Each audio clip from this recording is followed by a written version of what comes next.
Good evening and welcome to this evening's meeting of the Westerville City Schools Board of Education. We are delighted to have each and every one of you. You may follow along on the screens in front of us. We'll display the agenda. There will be two opportunities to address the board this evening, the first being agenda item 6.1. The first set of public comments is relative to agenda items 7.1 through 12.1. Please state the agenda item you are referring to at the beginning of your comments. The second opportunity is item 13.1. This public comment section is for items not on this evening's agenda. There is a sign-up sheet located on the back table of the room, and each speaker will have 5 minutes to address the board. And with that, Mr. Griffith, would you please call the roll? Mr. Byrd? Here. Dr. French? Here. Dr. Nestor Baker? Here. Mr. Villardo? Here. Mrs. Davidson? Here. Will you join me in the pledge, or join us, sorry?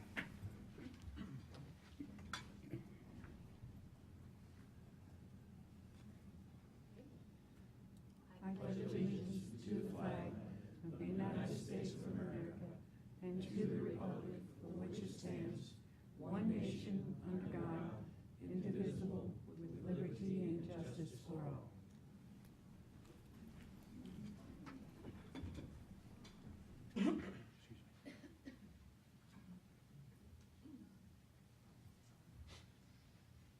Okay, up first is the most exciting thing and what most of you are here for. So, may I have a motion to approve and recognize the following candidates for semester graduation from Central High School, Westerville North, Westerville South High Schools who have completed all local and state requirements. So moved. Second. Thank you. Bart, will you call the roll? Mr. Villardo? Yes. Dr. Nestor Baker? Yes. Mr. Byrd? Yes. Dr. French? Yes. Mrs. Davidson? Yes. President Davidson, members of the Board of Education, distinguished former and current faculty and staff, honored guests, and proud families of the graduates of Central, North, and South High Schools. The state of Ohio establishes in law two requirements for earning a high school diploma: the successful completion of a rigorous academic curriculum, proficient competencies in 5 disciplines that comprise the Ohio graduation test. Ladies and gentlemen, seated before you are the young men and women who have now satisfied those requirements. The administration of Westerville City Schools has verified, and the Board of Education has unanimously approved their candidacy for graduation. And so, it's with great pleasure as Superintendent of Westerville City Schools that I confer to each semester graduate a Westerville City Schools State of Ohio Diploma of Completion. And now, to kick off the official ceremony with the presentation of the semester graduates, I invite Scott Reeves to the podium. Thank you. Thank you, President Davidson, Vice President Villardo, Dr. Kellogg, members of the board. I am always honored to celebrate our young men and women on nights like this. Tonight signifies a major milestone of achievement for these young men and women. But more importantly, it serves as a gateway to the rest of their lives. So to our graduates, no one can take away your education. And I challenge you to build upon it to provide you the freedom to live your dreams. Dare to dream. Congratulations. At this time, I'd like to call Mr. Spinner, principal of Westerville Central High School. Do you want to go? Thank you, Mr. Reeves. Good evening, President Davidson, Vice President Villardo, members of the Board of Education, Dr. Kellogg, colleagues, family, and friends. Tonight, I'm honored to be here in recognizing and congratulating not only the students graduating from Westerville Central High School, but from Westerville North and South as well. All of the students with us this evening have worked hard to be here tonight, and I know they are finally ready to officially be graduates. I can tell you that during their time on the corner of Mount Royal and Tussock, the students from Westerville Central have lived up to and made sure that they followed the 3 R's in our mission statement. They have built lifelong relationships, they have listened to their teachers and bought into making learning relevant, and they have also taken different levels of rigorous coursework. By doing so, they are now ready to take that next step and move confidently, knowing that they are prepared for whatever challenges might lie ahead.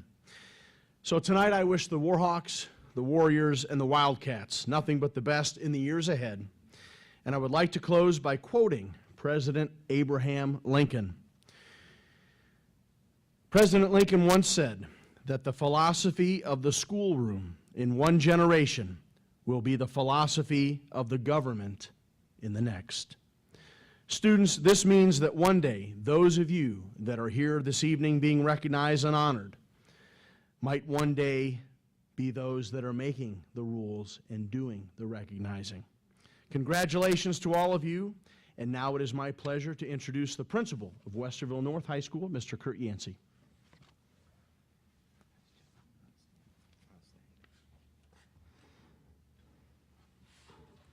Good evening. My name is Kurt Yancey, and I am the principal at Westerville North High School. It is my pleasure to be able to publicly say congratulations to all of you, all of our graduates tonight, and wish you luck with all that you do from here. On behalf of the entire Westerville North learning community and all the other district employees who have affected your life, please accept our congratulations for your accomplishment. We are all very proud of the Westerville Central Warhawks, Westerville North Warriors, and Westerville South Wildcats who are becoming alumni this evening. Please continue to push yourself to keep moving forward regardless of the obstacles you may face or failures you will endure from here. In the words of the great Michael Jordan, I've missed over 9,000 shots in my career. I've lost over 300 games. Been trusted to take the last shot 26 times and missed. I've failed over and over and over again in my life, and that is why I succeed. This is a great life lesson as you move on to your next adventure, and I wish you the best of luck in your futures. Now, it is my pleasure to turn the program over to Westerville South High School Principal, Mr. Steve Anderson.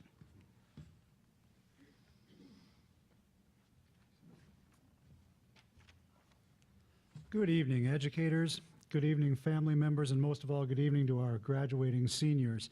I, too, wish to congratulate you like Mr. Spinner and Mr. Yancey did. Congratulations on sticking with it. Congratulations on achieving the goal of your high school diploma. Tonight, I'd like to leave you with some words from the great American poet Walt Whitman. In Song of Myself, Whitman writes about a journey that all young people take, talks about a journey that reminds me of all high school graduates.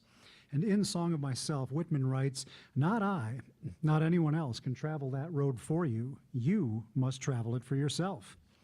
You're also asking me questions, and I hear you, but I answer that I cannot answer. You must find out for yourself.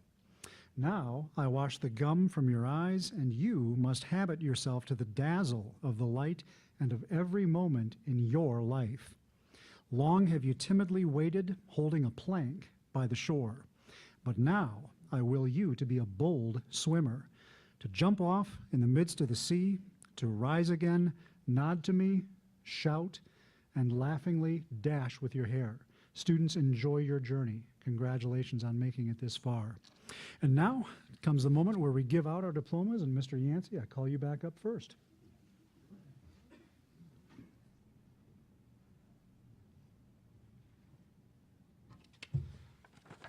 Ladies and gentlemen, it is my pleasure to introduce our first graduate this evening, Miss Kaneko Jasmine Greer.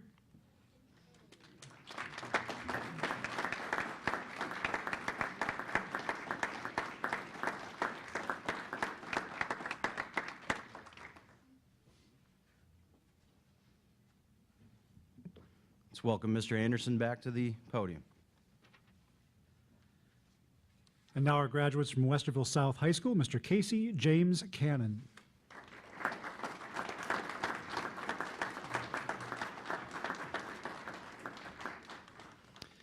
And next, Matthew Eugene Darst.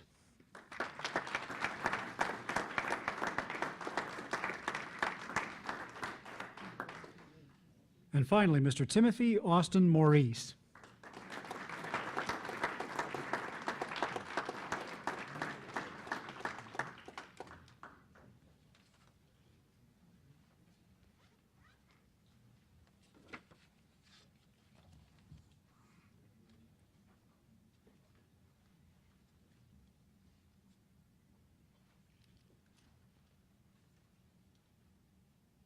Thank you. While the board takes their seat, it's always great to hear your name called. Can we give these young people another round of applause?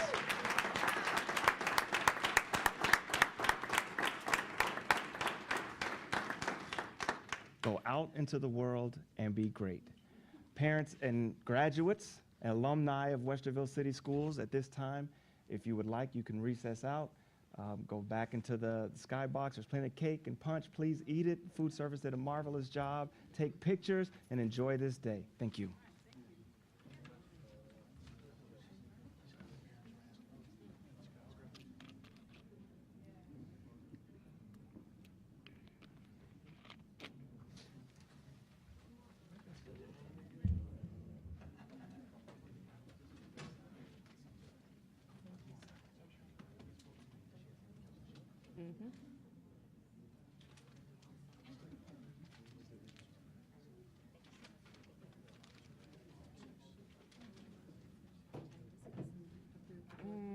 Yeah. Nope, we don't anymore.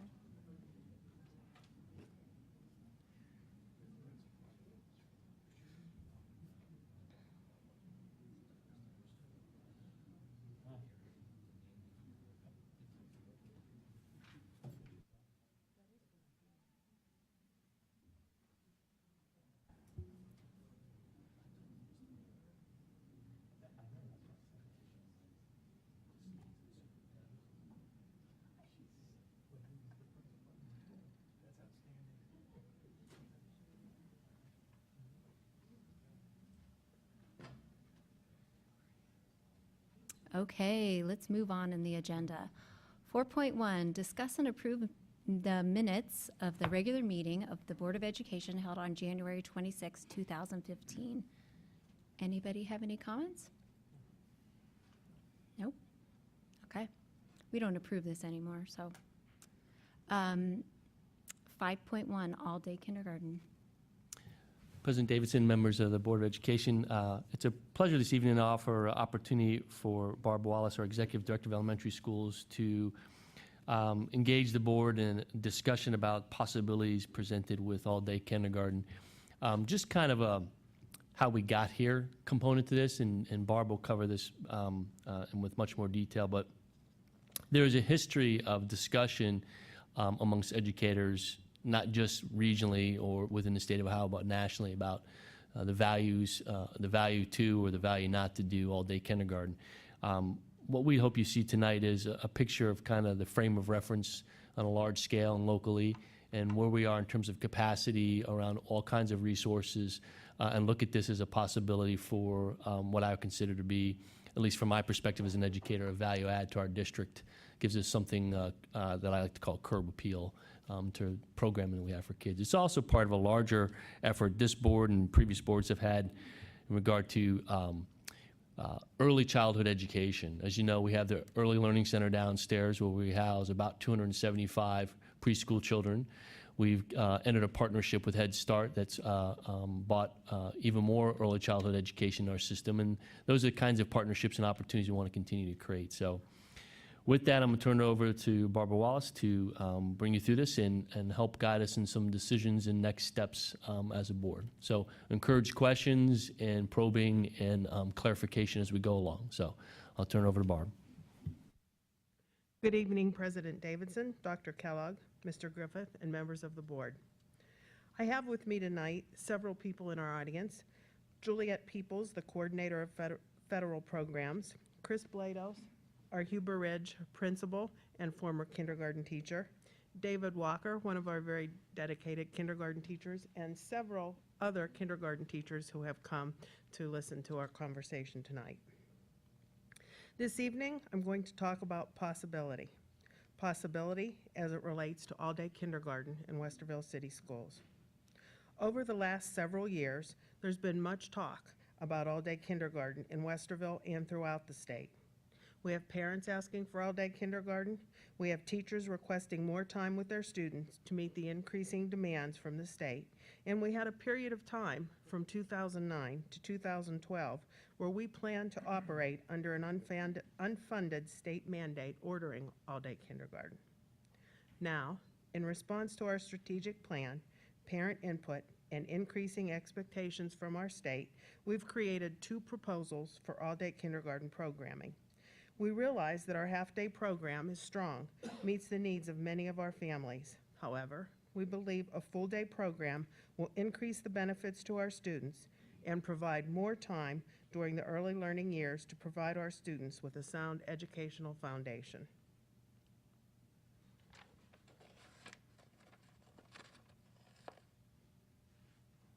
Some of the benefits of all-day kindergarten: more relaxed, less hurried school, higher self-esteem and independence, longer term achievement. These are all things that were quoted from the National Association of School Psychologists. This is not the presentation that I have, but I'm just going to go on. In my presentation, I wanted to tell you that approximately 76% of the kindergarten students in our nation attend all-day kindergarten programs. Approximately 71% of Ohio students attend all-day kindergarten programming. We currently serve 900 students in our kindergarten programs, but in grades 1 through 12, we serve at least 1,000 students. The purpose for sharing this is just to point out that approximately 100 children come back to us every year from having attended all-day kindergarten out, where it better suits the needs of the families. 87% of the districts in Ohio offer some kind of all-day kindergarten programming. On this next slide, it just shows a little bit of some of the districts around us. Gahanna, Whitehall, Southwestern, Columbus all offer full-day programs. Worthington and Grandview offer half-day programs and respectively charge $320 to $330 a month for the programming. Delaware, Dublin, Olentangy, and Upper Arlington are half-time only or half-day. I'm going to help reduce her fears. You only missed one slide. That's all that happened. That's all, It's just right one there. difference. Okay, I really wasn't worried.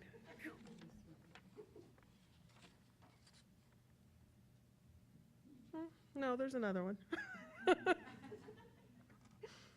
Currently, we have 40 half-day classes, 20 kindergarten classrooms, and 20 teachers.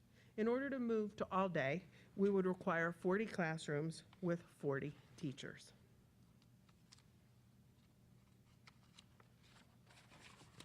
Our district facility capacity, there's actually a lot missing, so if you'll just... Longfellow has 4 classrooms suited for all-day kindergarten. Central College remains district property that could be renovated for kindergarten classrooms. We have currently 6 to 8 buildings that have room right now that could support all-day kindergarten classes, and our current magnet buildings could support kindergarten classes. In our proposal, we would use a lottery system for admittance into the program. We would use tuition with a sliding scale, and we will look at the revenue later on in the program, but in this presentation, I just wanted to give you an idea of what we're talking about. Our academics would be the same curriculum that we use in our half-day program. What we would be providing is the gift of time. Time for more delivery, time for early intervention, time to practice new skills, and time for free play and socialization. Last year, the state kindergarten test changed from the crawl, the KRA-L, to the CRAW, KRA. This change nearly doubled the amount of time it took our kindergarten teachers to administer this test to our new students. The 3rd grade reading guarantee puts increased pressure on students being able to read at an early age. The half-day program has become highly structured to cover all of the curriculum needs with little time for play. All-day kindergarten would offer more time for those students who benefit from more time to process and reflect and store knowledge in a more relaxed way. We will look at 2 proposals for the implementation of all-day programming. We will talk through the 2015-16 school year and the 2016-17 school year for each proposal. These options stair-step the program over time. We are carefully considering the capacity of our district buildings, the resources needed for each additional class, and the demand of the community for all-day kindergarten. In front of you, you see option 1 for the 2015 school year. This proposes 4 classrooms at Longfellow. We could serve approximately 104 students, and the startup cost is $425,000. This is a breakdown of the startup cost. The first 3 items on this list are one-time costs. The remainder is the cost of running a building. When you look at the teachers, you'll notice that the teachers have been reallocated from current FTE, so there was no cost for teachers for these 4 classrooms. Then we would expand to the 2016-17 school year for option 1. That would include an additional 6 classes in buildings with available space and 3 kindergarten classes at the magnet program. So by the end of 2016-17, we could serve up to 338 students.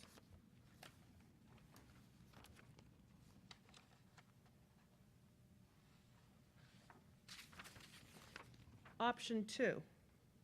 In option 2 in the 2015-2016 school year, we start 4 classes at Longfellow, plus start the 6 classes in our buildings that have available space, serving 260 students in 10 classrooms. You would have your original startup that we showed before, $425,000, plus an additional 3.5 FTE in 1 curriculum package, and that would be an approximate cost of what it would cost, $625,000.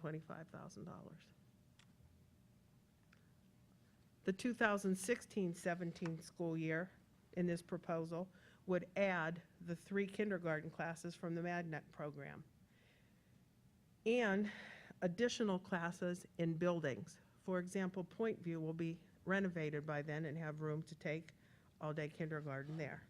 And this leaves, this option leaves it up to the air as how many additional classes based on need. Kind of waiting to see what comes next on this, I'm not sure. This is option 1, 2 years at a glance, so that you can just see the difference in how it broke out quickly.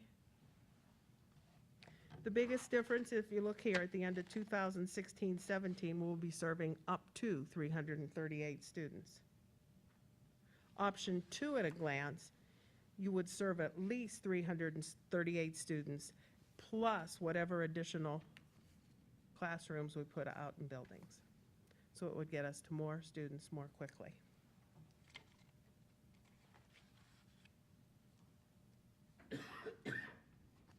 (2017) and forward. We will evaluate our building capacities, evaluate the need for additional classes, evaluate the community need for all-day kindergarten. We anticipate that our incremental approach will present challenges. We've been working on solutions to provide the most equitable approach for our families while not overextending our district. We will use the lottery system to provide everyone with the same chance of a seat. We will utilize the sliding fee scale to provide access for our low-income families. We recommend option 2 as the most acceptable solution. Option 2 will provide all-day kindergarten programming to more families in a more timely manner. By offering the program to more students in year 1, we will be able to better gather information from a bigger sample and make better informed decisions for the upcoming years. Our goal is to provide the community with a service that they've been asking for and that we believe will benefit our students. Our concern with option 1 is that it is very limited in its number of seats and will not provide enough relief to our families. In addition, it limits our capacity to collect enough data for future program expansion decisions. I really don't want to click on the next slide because it's not the changed model. If it's so acceptable to the board, why don't we take a break a minute from the slides that are up here so that maybe, I know they're working in the back to see if we can find the right slide show. This is my fault. I'll tell you why, because Barb had a slideshow and then we went through it together and she did a bunch of revisions, so she has multiple versions. We've all been there, right? Oh, yeah. So If we can take a minute in the back to see if we can find the right version, let's take a minute and summarize a couple of components, because I think what's not shown up yet, Barb, if I'm correct, is a potential revenue source. That's next, That's where we're kind of, okay. So, and that's probably best to be seen on a slide. if we can do it. If So- not, I will talk us through So it. here are a couple summary points. One, the board, in my estimation, has been pretty clear in that they would like to see Longfellow back online as a facility being operated for students. So in looking at the kinds of programming we could put there, we thought it would be a starting point for an all-day kindergarten center. What Barb showed you there in terms of costs, if my numbers are correct, roughly $150,000 were startup costs that it takes to put Longfellow back online, regardless of what we put in there. Okay? Then there's operational costs for programming, which you have 4 classrooms of kindergarten with all the support things that you need in place, secretaries, custodians, et cetera. And so that's the $425,000 figure I think that she came up with. We'll look at that again when we see revenue generated from tuition and our projections on revenue, so we'll come back to that. So option 1 that she presented would allow us to start with a pilot of 4 classrooms, about 104 kids, about 26 kids per classroom at Longfellow. The second piece is, as we've reviewed our elementary buildings and talked to principals about capacity, several of them indicate that we have somewhere between 6 to 8 classrooms in various buildings, not every elementary building in the district, where those building principals think either through repurposing or because, for example, they may have a room dedicated for kindergarten, but they may only have a half-day section in there, so the other half of the day it's not used, so it allows that section to expand all day. So we think there's somewhere at this time between 6 to 8 individual classrooms. So what she's suggesting is you can do the 4 and add on about 6 more rooms at buildings to give you roughly 10 classrooms of all-day kindergarten, 260 kids. The other place we have capacity we've talked about is at the magnet schools, where we're running 3 strands, grades 1 through 5. There's nothing that says we can't start the magnets in kindergarten and make it a K-5 program. So that picks you up, and there's space there. That picks you up 3 more classrooms. So as she said, start, if you're following the balancing numbers, to get to full day all-day kindergarten is 20 additional classrooms, 20 FTE. Well, I just laid out 4, 6, 10, 13 rooms and haven't really done anything significant. The other side of that we need to look at 17 on out is when you start pulling kids from half-day programs and putting them in all-day classrooms, it reduces enrollment in the half-day sections around the district. And that may allow for some collapsing of buildings of sections, all right? So that we may be able to, behind that, start to build out more classrooms with all-day kindergarten. So we haven't talked about Central College as a site at all in any of this because that's just not where we're at yet. So that gives us a pretty good capacity. It gives us a 2-year capacity, either plan. Plan 1 was 4 at Longfellow, 6 in buildings, 10 classrooms next year, 3 more adding the magnets in year 2, 338 students, I think it was. The other slower option would be to go, I think it was Longfellow only next year, and then expand out the next year. What we feel is Longfellow only next year is A, a very limited resource for probably a high demand.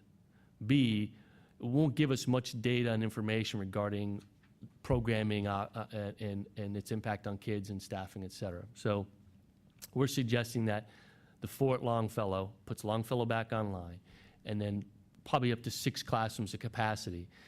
The only variable of this is demand, right? So we're assuming we offer, I'll say 330 seats. We're assuming we'll have demand for 330 seats. If we don't, if there's only 200 applicants, we're only going to fill 200 seats. And that was all the resources we'll expend on. If that's the demand, then that's what we'll supply, okay? If the demand's higher than that, which is what we kind of suspect is going to be the case, then that puts us in a position to continue looking for adding along the way. And that's the tricky point around how fast and how far can we go. So do we get any luck back there with the Yes, this is the next slide that we're going to Okay, look at. so before we move to the revenue side, questions about program, any of those other pieces yet? Or do you want to see the revenue side first? Actually, do have a couple questions Sure. real quick. Just looking at our estimates here. I'm not tracking a couple of different threads as it relates to how we got to some of our estimates. And an example that I'll give is in the Longfellow startup estimates, we have a plugged figure of about $116K on transportation. Now, Slide 9, Jill. the question that raises for me is that if we just take the round figures, Barbara, that you talked about, which is a raw figure of 900 currently starting kindergarten today in our half-day construct, and 100 that may potentially be getting serviced all-day kindergarten through private sources or other forms of all-day kindergarten. And we know we have a potential demand of 100. When I look at 116,000 on the transportation costs, we know that today 900 of those kids are being transported already, right? So in terms of what we've done in an estimate standpoint, have we accounted for the real expenditures already associated with half-day kindergarten attendees? Are we overcounting? Are we undercounting? I'm not sure the methodologies that we used in this. So, it doesn't change current routes for the 900 kids we have because those stops and routes still have to run to those schools. It adds transportation to take kids who currently don't go to Longfellow. And actually, the number isn't that bad for that amount of transportation because now remember, it's 100 open seats anywhere in the district, right? The difference is because we run magnet school routes from all over the district now, we can piggyback off those routes that go to Hamby and Emerson and make the cost to go to Longfellow much more palatable than if we were trying to find 100 individual students all over the 50-something square miles and try and get them to Longfellow. We have transportation networks in place that actually keep that cost down. So I don't think we lose, if that was the question, we don't lose any on the one side because we still have to do all that transportation. But we do incur some costs on the other side, but it's limited in that. Yeah, I think my questions are, more along, and it's a broader question we can certainly explore at some point post this session, but it seems today like we have a substantial amount of loaded and fixed costs associated with 900 half-day kindergartners a day already. And as we're evaluating this, I want to make sure that we get to a number that doesn't have the risk of any, double counts, undercounts, miscounts as it relates to those finances, considering the complexities of this very large population that we're already servicing, and then how do we kind of redirect those resources? I have the same question as it relates to kind of FTE and, the reallocation plus net new of those resources, but I think that can kind of hold until we get through the rest of the discussion. Anything else, any other question before we turn to revenue, and then we can open up? Let me just ask, if you could go over slide 3. You really don't need to turn to that. I just would like you to share with us just briefly the outcome of, just what were your conversations like with some of these fellow school districts, some that had full day, some that had half, some full day? What were they sharing with you? What were some of their struggles when they started to shift toward all day? I actually did not have those talks. Different people on the committee had those talks Okay. and reported out. I can tell you that with what I'm personally going through with my granddaughter in a neighboring district, one of the concerns or things that they have to work through is sometimes there's more of a demand in a school than there's room, and there are other schools where the demand is not as great, so it's the balance of getting the children to the school. It's working through all just the daily operations that will change and tweak as we get there. Some of the tactical changes that they needed to go through, a little bit of what I think Richard was talking about, and making sure that we have really numbers aligned appropriately with real children, not projected children. Strange phrase, but I think you know what I mean. the second part for me really is, Barb, just tell us, why do you believe that there really is this pent-up demand for all-day kindergarten here in Westerville? Tell me what you've heard. Tell me what you're. For many of our families, this would provide the students to be in our schools all day, as opposed to leaving our schools, getting on a van and going to a daycare for part of the day. It would eliminate that. It's peace of mind for a parent. And during that second half of the day, they know they're with a teacher where they're actually continuing the curriculum. So I think a lot of that just has to do with the economy and where our families are and the need for a good spot for their students.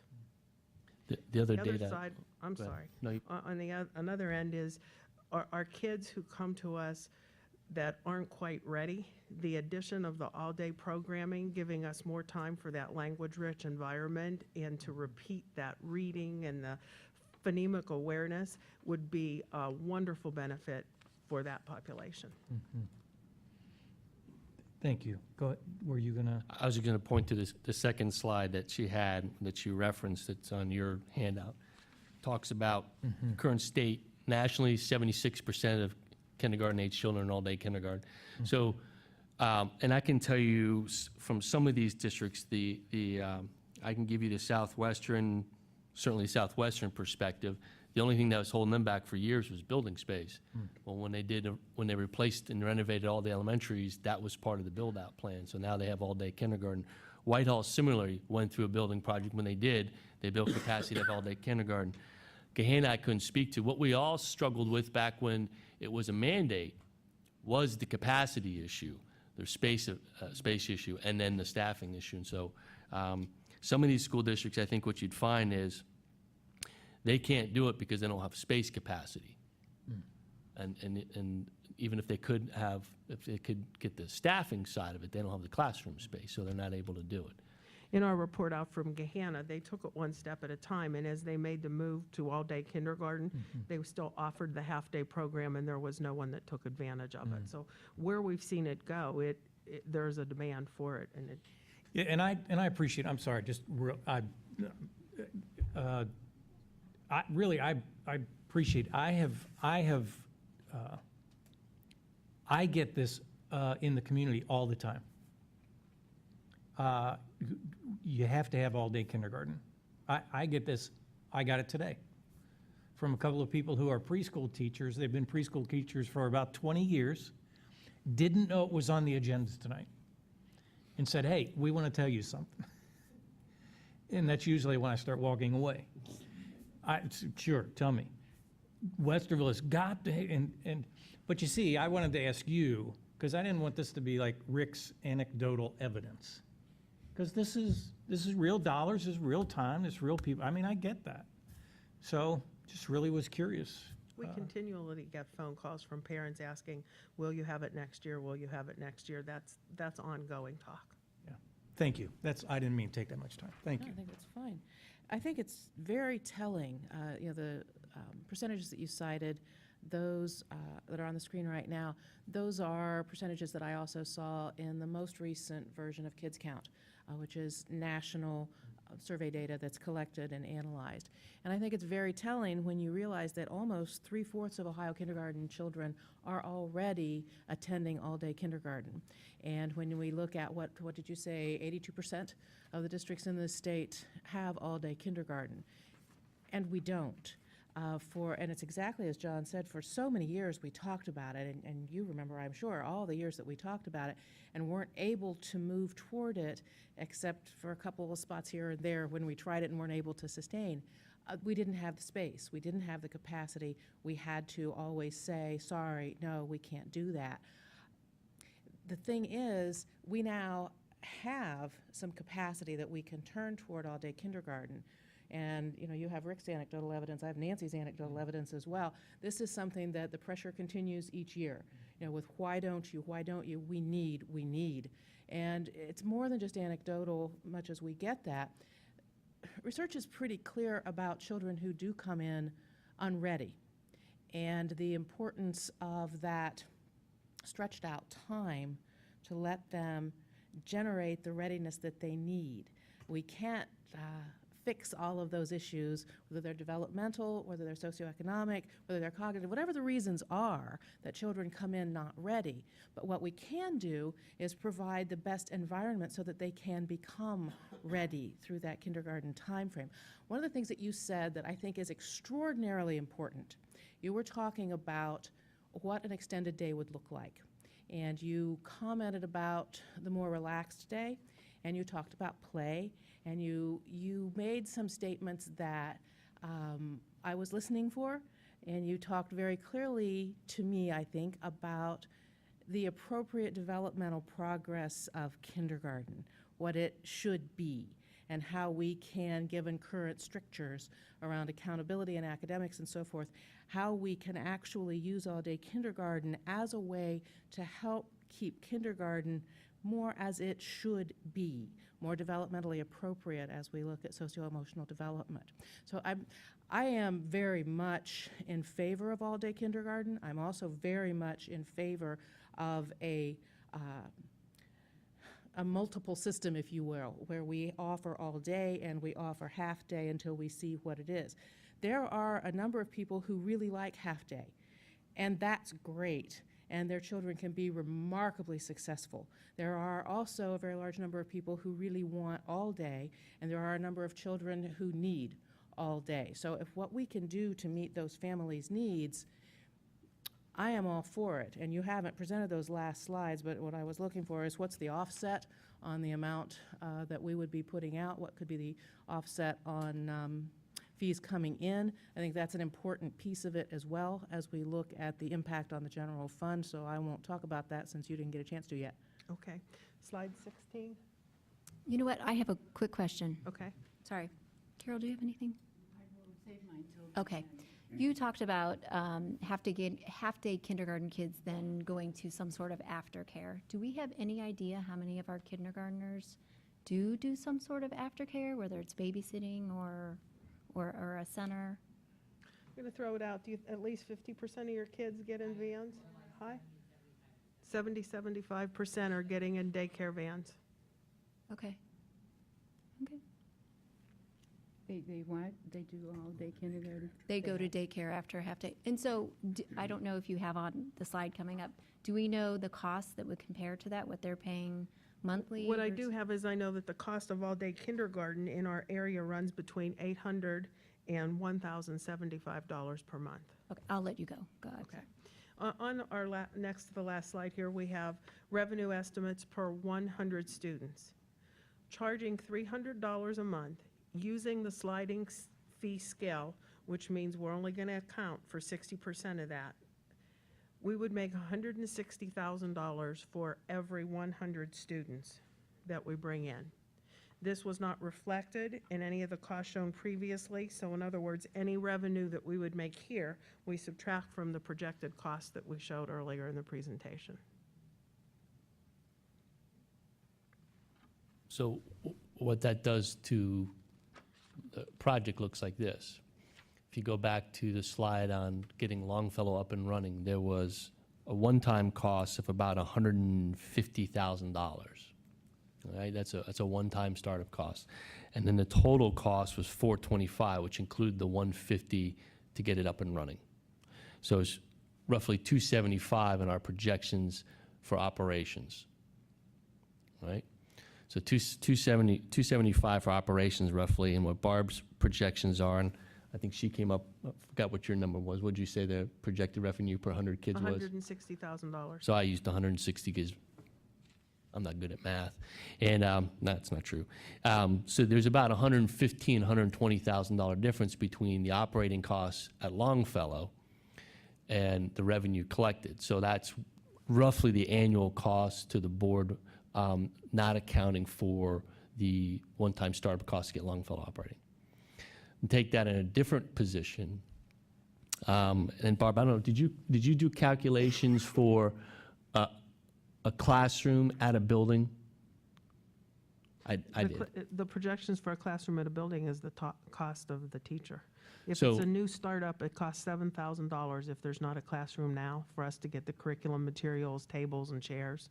So that would be, when we have a class, 3 classrooms in a building and one goes all day, you don't need that startup. But if you're starting a whole new process, that's a one-time $7,000. So if you have 25 kindergartners paying tuition using the 60-40 split, you're going to generate about a little over $37,000 in revenue, right? You're already paying for that half of a teacher for the half-day kindergarten. You just generated $37,000 or so in revenue for the second half of the day, the other 50% of the salary. So the revenue generated from tuition on this proposal, plus or minus some percentages, goes a long way towards accounting for many of the operational costs that the district would incur. Not all of it, I'm not going to say all of it. And I'd be hard pressed to give you a fixed number, but the revenue does help offset the cost. The biggest cost is getting Longfellow back online, which was a priority of the board anyway. And this puts programming in there and moves us forward. So those are, Barb, did I miss any of the other financials we had worked on? I do not believe so. So John, basically based on what you're telling me and what these figures show, we had the $625,000 approximate cost, take away the $148,000 one-time cost, it's $577, then we take away 320, roughly 320 if we have, 300 and some kids. So basically, we're looking at slightly over $250,000 a year cost to us, not reimbursed through revenue. I'd have to go back through the math, but yeah, I mean, this is not it's not cost neutral to the general fund, No. but it's not total cost back to the general fund. Right. It's a supply and demand model. And clearly, anything in a current building, where there's desks and chairs and secretaries and custodians, is going to be cheaper in the long run because you don't have all those associated costs. There will be associated costs with any kind of related services we might need to do or expansion of specials, schedules, or things like that. But again, it's not all to the general fund. A portion of that's going to come back out of the tuition we collect. The $300 number is one we have suggested because we think from a market competitive nature, it's certainly less expensive than some of the half-day programming people are sending their kids to now, whether it's childcare or not. It's certainly cheaper than parents are opting for all-day kindergarten at private facilities based on Barb's number. It's a little bit cheaper or at least competitive with what we see regionally with what they're charging for half-day kindergarten. And what we are charging for by law is the second half of the day. We're not charging for the whole day. We're charging for the second half of the day. Anybody who's coming half-day, it's no cost to them. There's no tuition for the half-day portion. So that model can be adjusted at the board's discretion if they feel the need to make the revenue created to offset more of the costs or not. And that can be done at any point. And Mr. Byrd hit on something that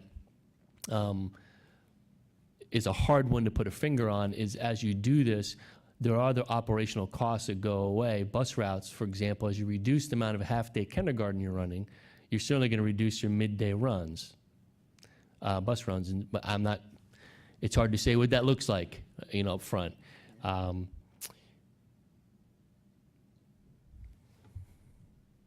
So at this point, questions? Is Barb finished? Are you finished? Do you have more? There's one last slide that Okay. shows a pretty aggressive timeline coming up if we're going to start this for next year. We need to get everything printed and back from the print shop in February. We have pushed Kindergarten 101 to March 10th to give us time to try to get some of this advertised and get the media involved so the parents know about it. We'll have pushed kindergarten enrollment till after our March 10th Kindergarten 101, but that's the timeline that we would be looking at. Run the lottery in April, notify parents. Is that the timeline, Barb, no matter which option we took, right? All right. Yes, Thank you. yes.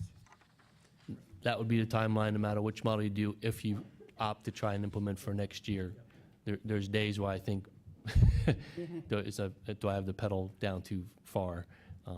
But I think in this case, Barb hit on it, the rising expectations of our kids that filters all the way down, and you see many of the legislators and the policymakers in the state of Ohio hitting hard on early childhood education. And we've got to continue. This is our opportunity to capitalize that early on.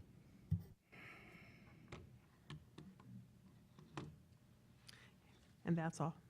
A quick question, and I'll turn it over to you. I don't know where to start. The kindergarten teachers within the district, have they been involved, and to what level in this discussion? The kindergarten teachers were very involved in 2009 through 2012, when we had a committee that met once a month, and we had administrators and kindergarten teachers. During this last segue, we have not really been out there again, except for last year. We had probably 4 meetings where we had kindergarten teachers and parents, a lot of parent PTA people in, and we sat around and discussed this, and they were very excited and for this proposal. Thank you. During my staff chats after strategic planning last year, every elementary school I went to where there's any discussion or mention of looking at this as a possibility for programming got the loudest applause from the teachers in the room. Let me make a comment that's just a generic kind of comment. My feeling is we have to remember we can't be all things for everybody in the district. You know, we want to be, we try to be, but we've got a lot of things on our plates, including trying to expand the IB, AP, helping with the middle school curriculum, and expanding for that. And here we are jumping into something brand new. That being said, and of course I'm concerned about the amount of money that we're going to spend just to open a building that was just closed, and you know, we're seeing repairs of a building. I don't know what happened to the furniture that was in there, but we're talking $50,000 here for all that to repair the building. I guess, John, in general, I would say I'm in favor of a pilot for all-day kindergarten, but a pilot only.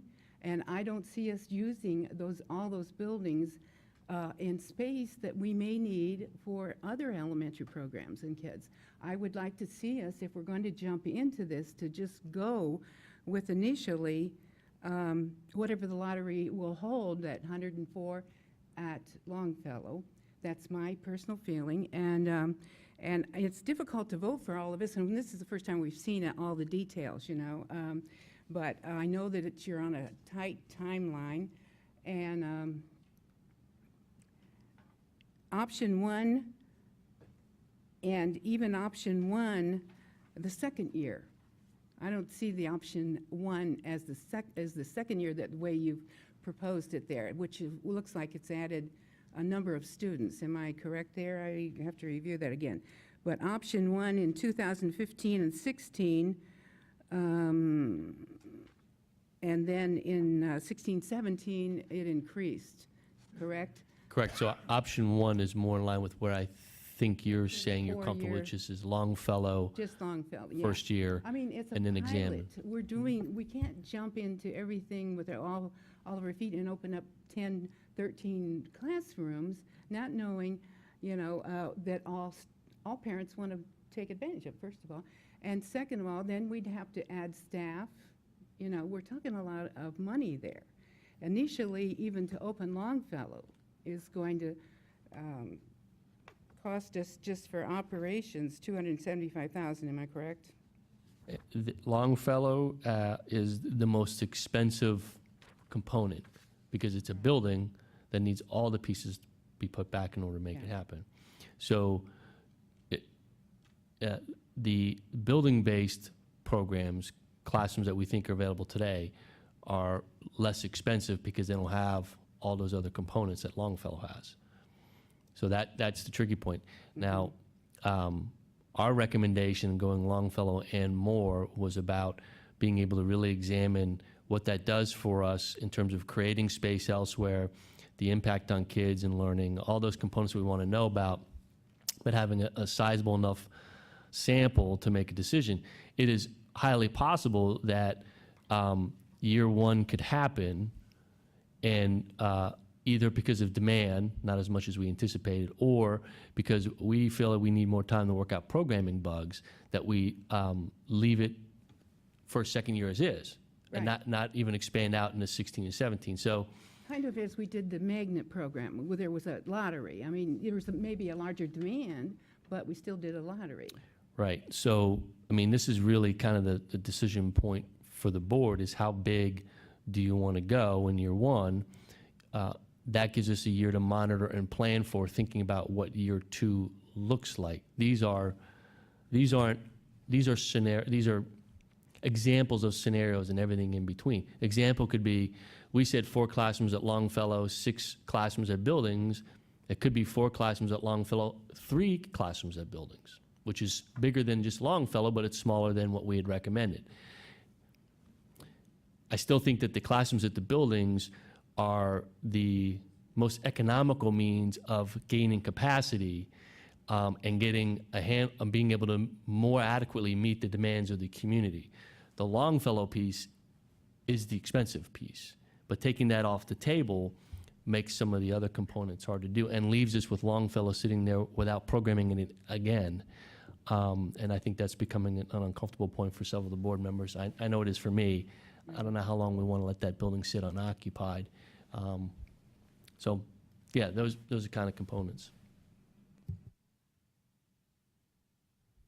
Bart, in our forecast, we have 10 FTEs a year to add. Is that true? Well, we have the equivalent of 10 FTEs. We allocated $450,000 for staffing needs if need be. Doesn't mean it has to be FTE for teachers. It could have been custodial, bus drivers, Gotcha. but there was 450,000. It was the equivalent of 10 FTEs that's in that forecast each year. That's correct. Okay. And Barb, I love hearing from you and you relaying information, but I am dying. I see the teachers sitting back there, and I would like some feedback actually from them. So if they wouldn't mind, 1 or 2 kind of coming up here and letting us know your thoughts or feelings. Sorry to put you on the spot. While she's coming up, I'll reiterate, as Bart said, the board has allocated $450 each year for staffing, which is, we sometimes equate that to 10. So we've given that consideration as we look at this and moving forward. You notice that the teacher side of this is a reallocation of current staff. And so we're going to continue to push ourselves to either it means we come to the board and ask for an up in that allocation and have that discussion, or we leave the allocation as is and we make whatever we want to do fit. And what we understand right now is we have to make it fit, given the allocation. And that's what our efforts We're are. including the secretarial, everybody in that. It's So, $450,000 yeah, for staff, not $450,000 for one classification of staff. Absolutely. The other side is, as you replace retiring staff members, which you're about to do in a big way, you have some projected cost savings on your personnel costs that are embedded in that 5-year forecast. So that's the other side of the equation to think about long term. Feel free to introduce yourself and. Okay. Hi, I'm Kathy Gowan, and I teach kindergarten at Huber Ridge. This is my 15th year teaching kindergarten at Huber. It's my 17th year in the building. First of all, what I'd like to say is the curriculum has changed drastically. Common Core wants us to go deeper with our kids, and honestly, in 2.5 hours, we just can't do it. Every one of us, we just had our waiver day on Friday, and the kindergarten team met, and all of us are just feeling this stress of, we know what we want to give our kids, but we don't have the time to do it.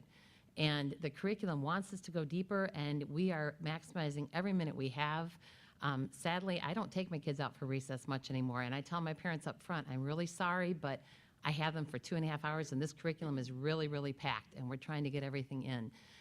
The other thing is, when you look at the other half of the day, I can only speak for the building that I'm at, but I know that some of our daycares, they are trying the best they can, but I don't feel that our students are getting a whole lot in the other half of the day.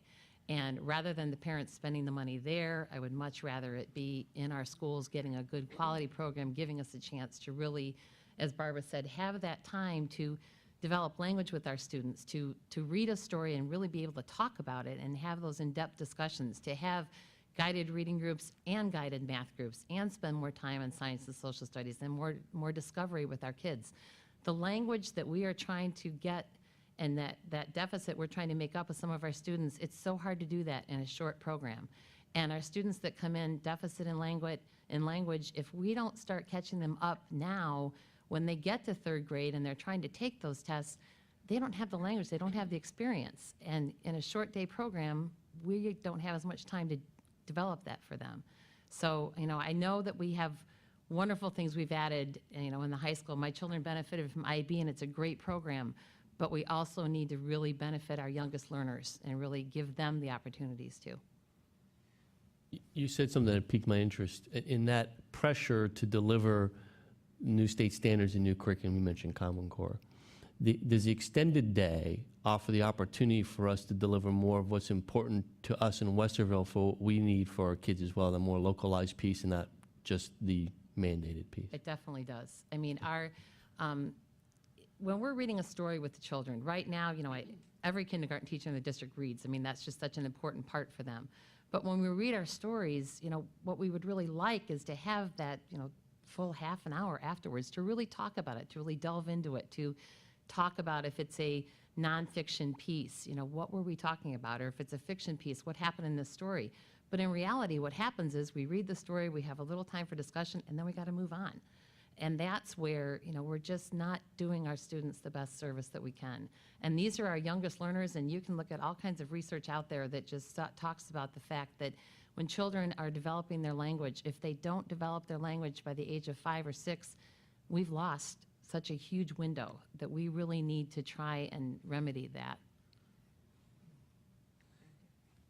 Thank you. Hi, I'm David Walker. I teach kindergarten over at Mark Twain Elementary. I've been in the district since 2000. And first, I want to say thank you to Barb Wallace and the rest of the team that put these proposals together. I'm fairly certain the kindergarten teachers are very excited about these proposals. We have talked about full-day kindergarten and the needs of a developmentally appropriate curriculum and developmentally appropriate day. When I first started teaching kindergarten in 1990 in Colorado, I was on a board and we worked on the National Association of the Education of Young Children and getting our kindergartens accredited by that. I think that this full day option would let us do that again. The half day option, it's too much, too fast and everything. The one thing I have heard everyone say over and over again, and this is sort of a question as opposed to a comment, I don't know if you want to questions, Barb or the board, is it's really an important program for our kids. We've talked about like our ESL kids or the kids who don't have the language-rich environment. So I'm wondering if there's any way in the lottery system to somehow do a weighted lottery where perhaps those kids had a greater chance of getting into the program. Somehow, we need to serve those needs. But, I know that's a touchy issue for the whole district. And then the other thing is having to do with students with special needs. Those kids need and benefit from a full-day program. Now, I'm not talking about students who are in a unit. We have some of those already who stay there full day. But some of those needier kids, if we can, look at the model to make sure that we have space, that, whether it's in a school. And I think that's one of the advantages when Dr. Kellogg talked about not the classrooms that are at Longfellow, but the classrooms that, like, if we can open up a space at whether it's an Alcott or a Robert Frost or something, a lot of those service providers are already there, the speech teachers, the ESL teachers, and this and that.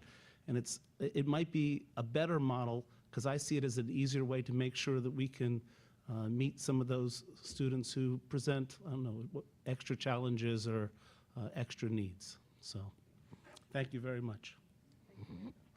Thank you. Good evening. I'm Chris Blados, the principal of Huber Ridge. I know Barb asked me to be here as I taught half-day kindergarten previous to becoming administrator. There's a few points that I'd like to touch on as well.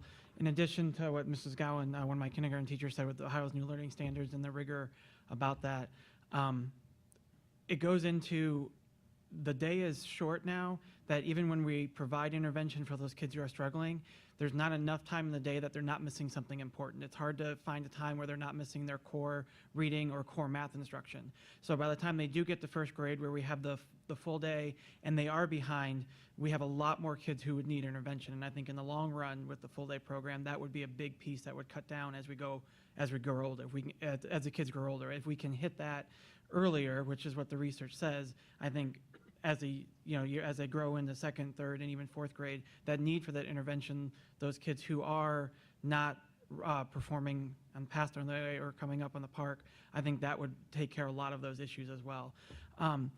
Just to speak a little bit as a half-day teacher, where I taught, I was the only half-day teacher, and the other two teachers were both full-day. So I was tasked with getting all the half-day kids to the same level as the full-day kids, which was even before we did Ohio's New Learning Standards. So it was the old academic content standards. So it was less intense, but there are still those same issues. My day was, we did reading for an hour, and it was a really short mini lesson, and hopefully I got to my 4 reading groups, and that was with much smaller class sizes than at least we have at my building. The highest in my class were about 18 or 20, and I know last year at Huber we were 25, 26, almost at capacity, and this year about 23, 24. And with having no more than 5 kids in a reading group, I mean, if you have 25 kids, that's 5 groups already. It should be 20 minutes, so that's already, over if I can do my math in my head real quick, that's already an hour and 40 minutes just for reading. And really, if you have special that day, that's all your day in half-day kindergarten. And you didn't even touch on math. You didn't touch on science and social studies. And it was a lot of pressure, but it was a lot of pressure on the kids too, because we didn't get that free time. We didn't get that developmental play because it was like, okay, we got to go. And how it would change is, I still taught my kids, start with the letters, and you go to letter sounds and go to sight words and things like that. And the writing, you start with the inventive spelling, and then you go to sentence writing and things like that. But it was the depth that you could really go into in the full day program that I wasn't able to do. And with the new standards, that's what they want. They want that depth. They want that depth of knowledge. I think that's the really big piece that currently we're missing in kindergarten. I think they're getting to everything. I don't think that depth is there that's required in Ohio's New Learning Standards, which then, they're coming in a little behind going into first grade, and then it just snowballs for a lot of those kids. So I think that's a big piece as well. Thank you. So I'd like to take a second, probably more for my own benefit, to reel back what I think I've heard. And, I think the board has been together in its current structure long enough to, for me to clearly state I'm not, and don't pretend to be the curriculum guy or the, evidence-based outcomes understander when it comes to research. I tend to be very operationally focused.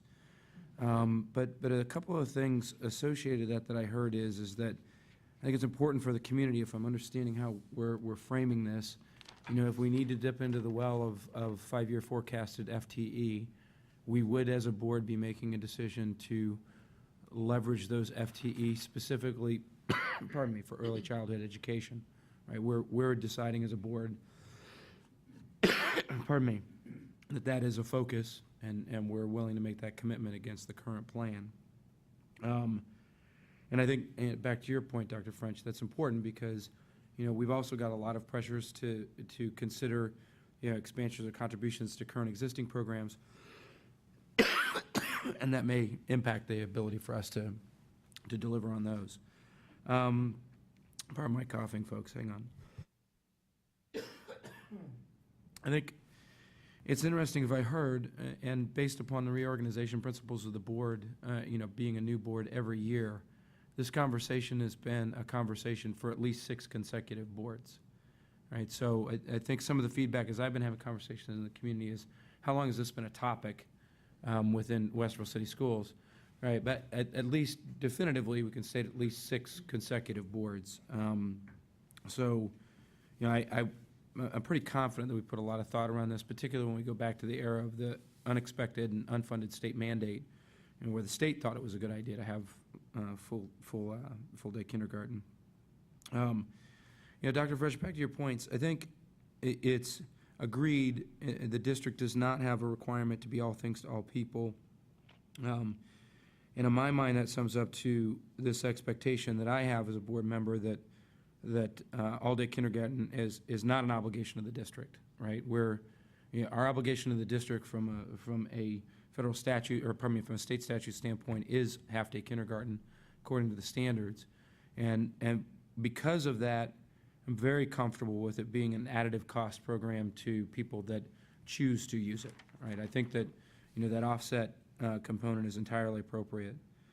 The ask that I would have as a part of this, and it doesn't necessarily need to be a part of the immediate conversation, I would be a lot more comfortable operationally with a bit more precision around the financial forecasts as associated to this. I'm sure there were round figures in the need of getting this kicked off, but I do think, from our accountability standpoint to the community, more precision would not be bad, and especially keeping track of it from a financial standpoint over the course of whatever option that we choose, so that we're seeing that.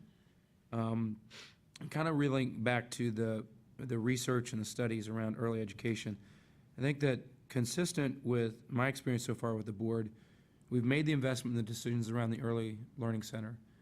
We've extended our facilities for Head Start specifically based upon the notion that Head Start is a completely supportable program from research and outcomes. We know that's the case. I think it'd be a bit disingenuous as a board for us to say, well, early childhood education reports and surveys and studies apply to all of that, but they don't apply to all-day kindergarten, right? I mean, at this point, you're either all in on early childhood education, saying all of the studies support it, or you're not, and you're saying that I'm making a choice to not do all-day kindergarten for other reasons, but not because of the benefits that they yield to these children early in their educational careers. I do agree, I'm a little bit sensitive to this subject of educational needs. We do know that we have students in our community that would benefit from this in a much more substantial way, based upon English as a second language, based upon reading issues and disabilities, based upon these topics. I know that's problematic because we don't necessarily see these children until they enter the school system, so we may not be able to make those assessments. Don't know how we address that particular piece, but it's certainly something for us to kind of keep an eye towards. Overall, I think if we get some more precision around how we're going to operationally support this, and we polish a little bit more around the edges of the crystal ball about potential demand, how much we're going to manage, try and bake that into the financial model, I feel like we're getting into the right location and position to launch this thing, but I just feel a little bit more comfortable we can get some more details on that. I agree, and I think one of the statements I want to hit on was this piece about required programming, not required programming, state standards. So correct, state doesn't require all-day kindergarten. This is a local community choice to use local tax dollars beyond what the state gives us. We do that in other places. IB represents a non-funded state, something we do that's not state mandated. All of our extracurricular athletic programs, none of those are required. Any summer school program we're going to do, AP. I mean, there's a ton we do that goes beyond state minimums, and part of the problem is, that's part of the problem, the funding model. We won't go there. So I think the hard part in getting more precise for us is exactly the demand side and how some of these numbers play out to the demand side. And that's the part of the point of and I'm not assuming this is different than where Mr. Byrd is, part of the point of seeing where pilot is to start to get a handle on where we can still control how far do we go, what does that mean in terms of demand, what is the impact on 5-year forecast. The parameter, some of the parameters we have in front of us that affect us, of course, is the staffing piece, the $450,000. And as long as that remains, and it's my obligation and administration's obligation to continue staffing around that number. And so if that means this year's priority in staffing or 2-year priority in staffing, which I think you alluded to, is towards early childhood, then that's what it should be. A year ago or 2 years ago, I can't remember which one it is now, we added 5 middle school teachers. Last year we added some science. and we've added science programming. So, we're trying to spread the wealth and build in a purposeful manner across the K-12 continuum. And so that's kind of, I'm in the same place as Mr. Byrd. So I just to piggyback on that, I would agree with you that the demand issue is kind of the missing element in overall financial projections, right? That particular mystery begins to disappear very, very quickly, based upon the responsiveness of people entering into lottery, right? And now we are able to build a track record of how many people have an interest, and we know what that demand curve looks like. That's why I think it's really important as a part of this that we don't let the financial discussion for the program itself be a one-time conversation, right? I'd like to see that model kind of be reported on a regular basis. Here's how we're doing. Here's how we're seeing it change. Here's what it means in potential cost projections for the future. And as it relates to kind of the performance-based aspect of this, since we also would know, and Barb, this is probably more directed to you, since we would know the entry group as a cohort, it certainly would be very helpful to understand what, if any, kind of, pardon me again, what, if any, kind of performance improvements we see from that group as they progress through their next couple of years elementary school, that we may either explicitly or implicitly be able to tie back to that full-day experience, I think would also be helpful.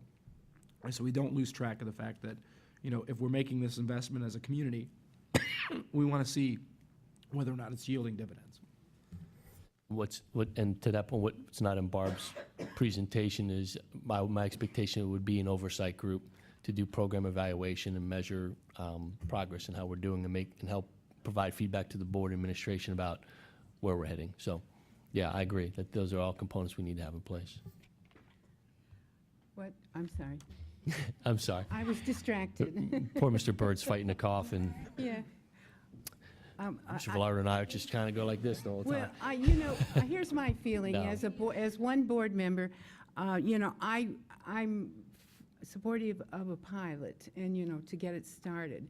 And as I'm listening, I'm hearing Mrs. Wallace telling us maybe that we're smarter in starting this in the existing buildings, because we have, as one of the teachers, I think David said, we have the supportive staff there, the nurses, the speech therapists. I don't know. That's a thought that maybe we should do it right there in the buildings, and then, but of course we wouldn't be opening up that Longfellow, which is an issue too.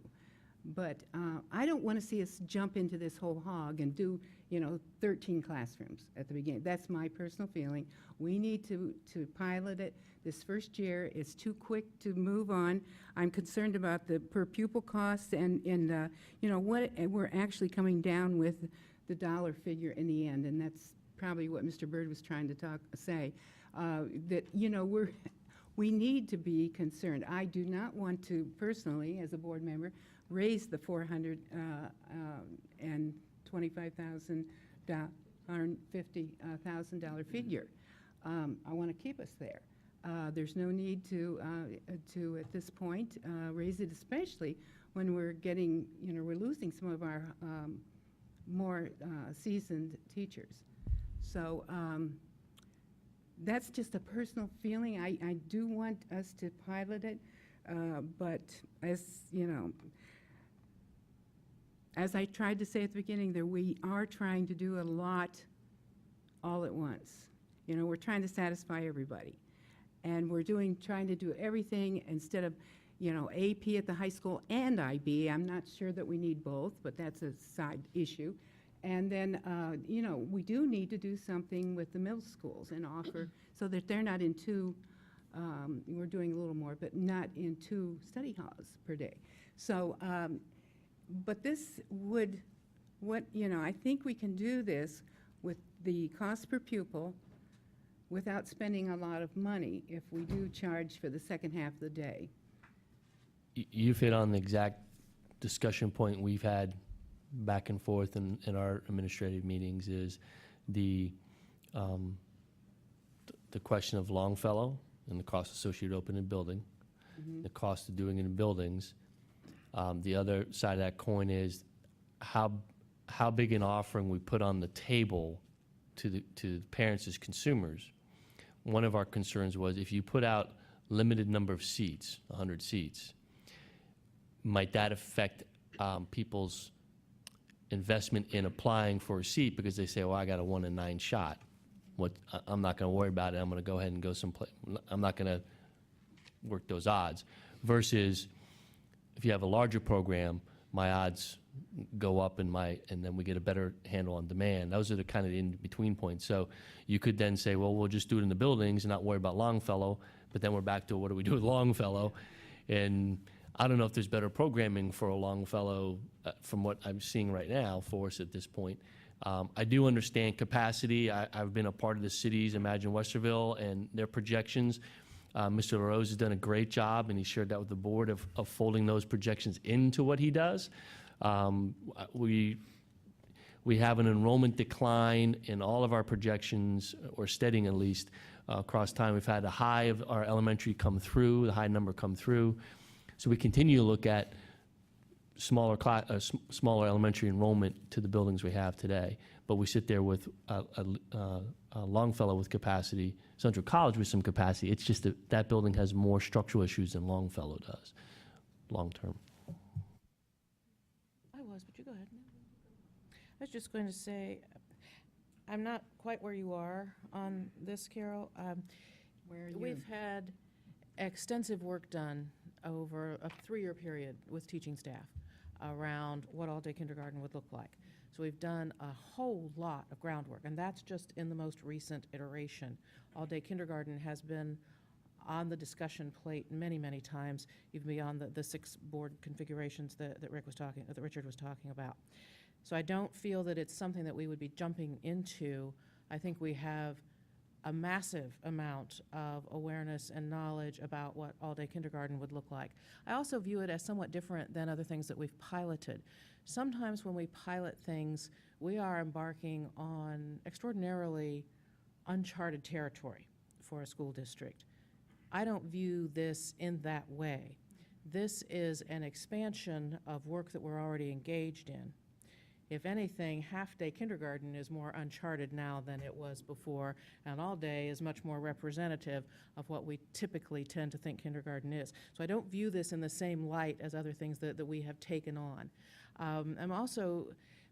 I'm concerned that if we do not take additional steps, kind of as Richard was alluding to when he was talking about the research, if we don't take additional steps to better address the needs of our incoming population, it's going to become ever harder for us to keep up the level of achievement that this school district is known for and that we currently are engaged in. Much more difficult, obviously, the district doesn't achieve if the kids don't. So it becomes more difficult to move that needle ever forward.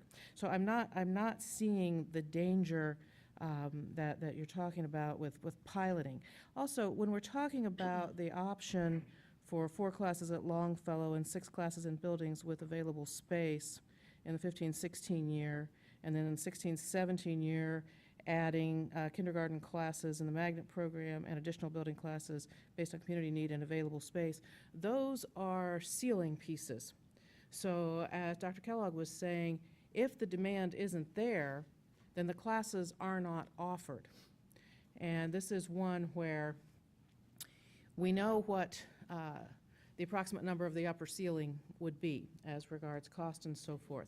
We also know that it may not come up to that. So often we don't have a ceiling in place, and we begin to extrapolate from some known data about what it might look like. Here we have a ceiling.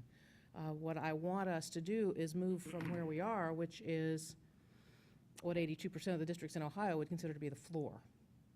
And I think it's long past time for us to act on what we have studied and studied and studied. And in addition to studied and studied and studied, we've talked and talked and talked. And I am fully cognizant of we should never even try to be all things to all people. We just can't do that. That's like the board's hardest role, right? We want to do so much, and we want to serve so many people, but we just can't because dollars are finite, and this board, I am quite confident is about trying to figure out how to get the best bang for these bucks that the community entrusts to us.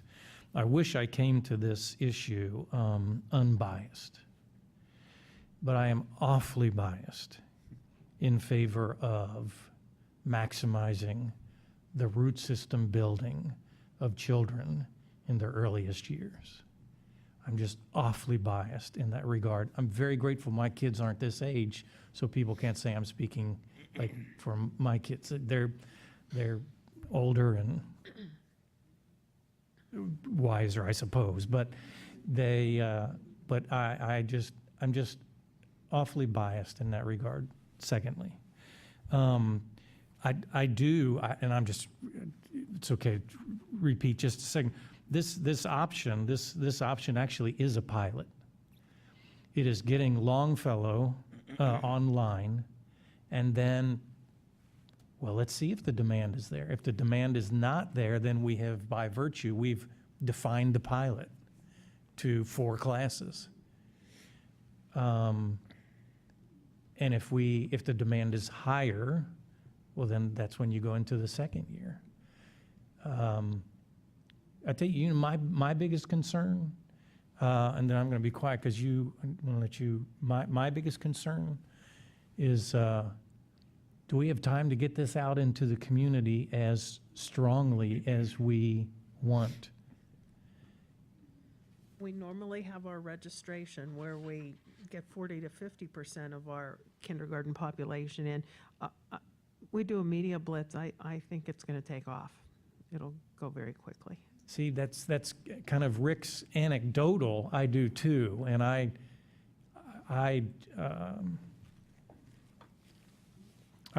once again, I'm kind of not very poker-faced about this, but thank you for all the time. Thank you for those of you that spoke. I'm just pretty passionate about this. So are you saying option 2? I would lean toward option 2, and if there's time for motions, you. Okay, well, Nancy, are you saying option 2? Yes, I am. Carol, or you? No, option 1. Option 1. Richard? Option 2, but with the expectation of that refined financial model over time. Okay. I do not take the costs lightly whatsoever. I am for option 2, and I will tell you why. It's the foundation. We have to build our foundation before we can keep moving up. And I truly believe it will help with remediation. It will help our ESL kids. It will help our kids that just need an extra start. And those kids are everyday kids. So I would say we would like to move forward with option 2. In order to, No, go ahead. We weren't going to do that. We were going to, do you want a motion for this? I'm gonna look to Bart. As long as there's a consensus with the board, you don't have to. If you want to cement it as an option so that the board shows approval one way or the other, you can. So why don't we make an option, or make a motion for option 2, which, darn it, my glasses. 4 classes at Longfellow, 6 classes in buildings that have available space to serve up to 260 kids in 10 classrooms. And that's if people apply for the 2015-2016 year. Do you want to throw the tuition rate in there as well? Oh, yes. That was $300. $300 a month, correct? Yes. Student fee of $300 a month, and the sliding fee scale 60-40 split. That okay? Can I have a Option motion? 2 with the third, yes. So moved. Sorry. Sorry. No, I was just reiterating. Yep. It's option 2, 300 sliding fee scale. Mhm. You moved it. So moved. Second. I got you before you could cough.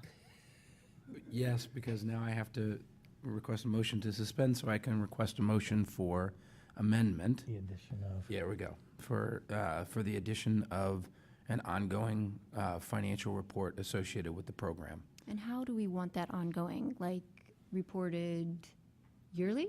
That's a great question. Let's call it a minimum of annually. I'd actually like to see it reported on quarterly for the first 2 years of the program. I think that would be Yeah, I better. think so, would too. prefer that. So is that your motion? Yeah, I would Or- ask for a motion for an amendment. Well, Quarterly financial report, Could I not just withdraw my Well, motion well, and we do a yeah. whole new because motion? I already seconded it. No, because it wasn't originally part of the proposal to begin with. So if we're taking these steps, I'd like to have it added formally in the form of an amendment. So Is that a you- motion? So a motion for an amendment for a quarterly financial report for the first 2 years of this program. Carol? No, because this is the reason I'm actually hesitating on option 2, because of the finances. And here we are, looking at it quarterly. What are we going to do with the kids if it costs us more than we should be spending? We're not going to suspend the program. So, I would like to start off this is just me, I'm explaining why I will vote. I would like to start off as a pilot, a smaller segment, and see how it goes. And I appreciate all that Mrs. Wallace has done and researched, but rather than, jumping into everything and saying, okay, we're opening this. First of all, we don't know if of course, as we say, we may not open all 10 classes. But Right. on the other hand, I still would like to hold it to, that's the reason I will not vote for option 2. Okay. well, I you- will you- second the amendment. I was Okay. going to say we need a second. And if I can, Dr. French, I understand what you're saying. What I'm saying Just is, explaining how we're, Yeah, I no, no, no. understand what you're saying. yeah. and my request for the amendment in the financial reporting, all right, my expectation, I will tell you, from my perspective, is that if we do not operate from a financial basis the way that we have been discussing as part of this, I would not be opposed for putting a cap, or a structure around the number of students that we will offer this opportunity for, if that brings those costs into line. Well, My concern is that we need to be evaluating that as a part of this I program. understand, and I'm going the other way. I don't want to Understood. start off with up here. I'd rather start here, and then we don't Understood have to worry completely, about the yep. cap. But, okay. You have a motion and a second. Yes. We did. So we did. Was it You ready? motion Call the and roll. You ready to call Call the roll. Yes, roll. call the roll. This is Mr. only- Byrd, Yes. Dr. Nestor Baker, Yes. Dr. French, No, Mr. Velardo, Yes. Mrs. Davidson. Yes. Okay, so that was on the amendment. That was the amendments. You So now now we have a need- motion and a second, so if you're ready for roll, we can do roll on the Correct. second. On the floor. Mr. Velardo, Yes. Dr. Nestor Baker, Yes. Mr. Byrd, Yes. Dr. French, no, Mrs. Davidson. Yes. Thank you. Yes, thank you so much, Barb. We appreciate it. Moving on, finally, yay. 6.1, public comments, and we have none. We also don't have any financials, so we will move on to the personnel consent agenda. May I have a motion? And we're going to combine some things tonight. So 8.1 through 8.9 tonight. May I have a motion? So moved. Second? second, Gary, are you going to talk to us tonight? Yes. Okay. Good evening, Madam President, Board of Education. On tonight's consent agenda, you will see that it contains 9 recommended actions involving 39 persons. In the first section, there are 3 classified substitute resignations. Section 2, there's 1 resignation of a supplemental position. Section 3, there's a retirement of classified staff member. And in Section 4, there are 4 licensed staff member retirement notices. This brings us to 35 and counting. And we track that in our office on a daily basis. In the next section, there are 2 classified staff members requesting unpaid leave of absence. Section 6, there's 1 contractual status change for a classified staff member. Section 7, there are 10 one-time payments. Section 8, there are 4 employments of classified staff. And in the last section, there are 13 recommendations for employments. One is a teacher, and the others in that section are supplemental staff positions, and mainly spring sport supplementals. The Summer Splash program was in there too, wasn't it? Am I, or am I? It's looking- down below. Yeah. It's another, yeah, okay. it's okay. recommended action. Thank you. I don't have any questions, but I think it's worth calling out Ed Kalo's resignation or retirement. Retirement, yes. Just because last week was such a pivotal week for Ed, winning 400 games, Exactly. which I think is pretty darned impressive. And not because, well, yes, because he's such a wonderful coach, but because of the incredible educator he is on the court and in the classroom. So that's, it's not just Ed. We've got Tim Allen, we've got Cora Green, we've got Jeff Sadler, we've got Dale Grossman. As the retirements roll in with each one, it's like, oh, such a gulf, such a gulf. But we're creating new opportunities to create new superstars. Yes, a number of those folks have a lot of history with the district, and like Mr. Kalo, good coach, good teacher in the classroom, just a quality individual. Anybody else? Mr. Velardo, Yes. Dr. French, Yes. Mr. Byrd, Yes. Dr. Nestor Baker, Yes. Mrs. Davidson. Yes. Okay, policy consent. We're going to combine 9.1 and 9.2. It is the same volunteer policy. We've just changed the wording. Dr. Keller, do you want to talk about this, or do you want me to talk about the change? I can give you a quick. We need a motion anyhow. Yeah, go ahead. So I was getting ready to ask that, but I just wanted to see if you wanted to talk.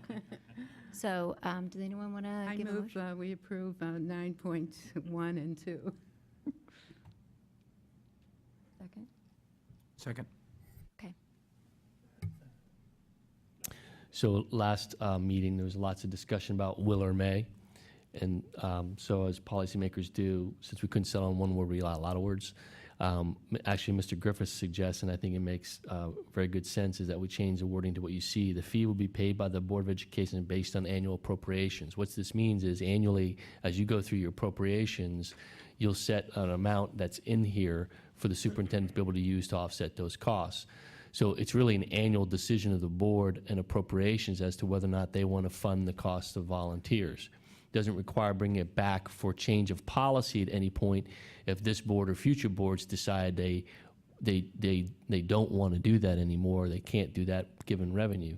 So it keeps us from having to do two readings of a change of policy. It puts the board in the driver's seat in terms of an allocation determination to make sure that we can or cannot fund this, and allows the superintendent to go ahead and enact the policy and support the board's wishes, which in this case has been to help pay the volunteers for the cost of the fingerprinting. So hopefully that clears it up like mud. So, no, just real quick, though, Dr. French, I'm trying to remember, Yes. the ask for the precision of language was yours, Yes, right? this actually fixed it. It was very good. Okay, I good, appreciate good. it. Yes. Yeah, that's what I thought.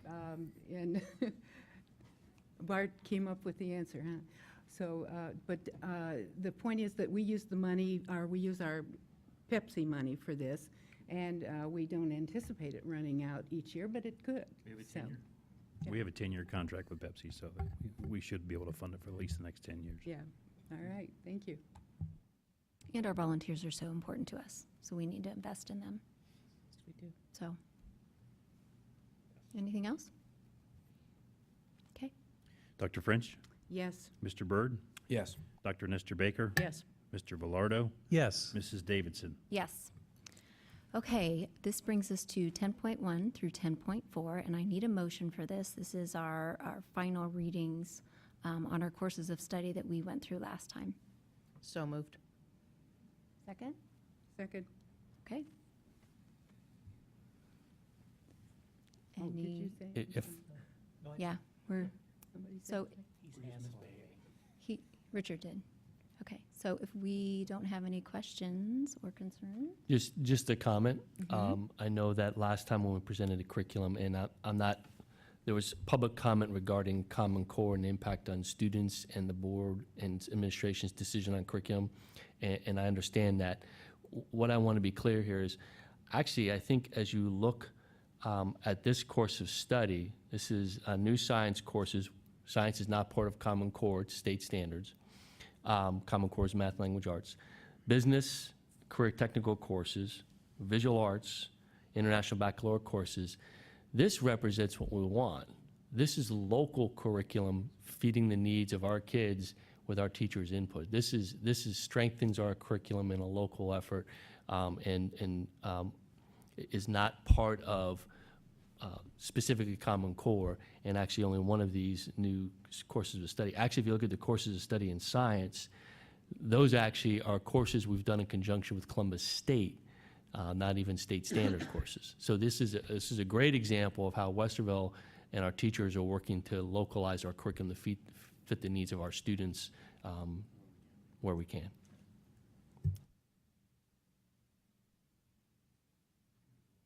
Yes. Dr. Nestor Baker? Yes. Dr. French? Yes. Mr. Byrd? Yes.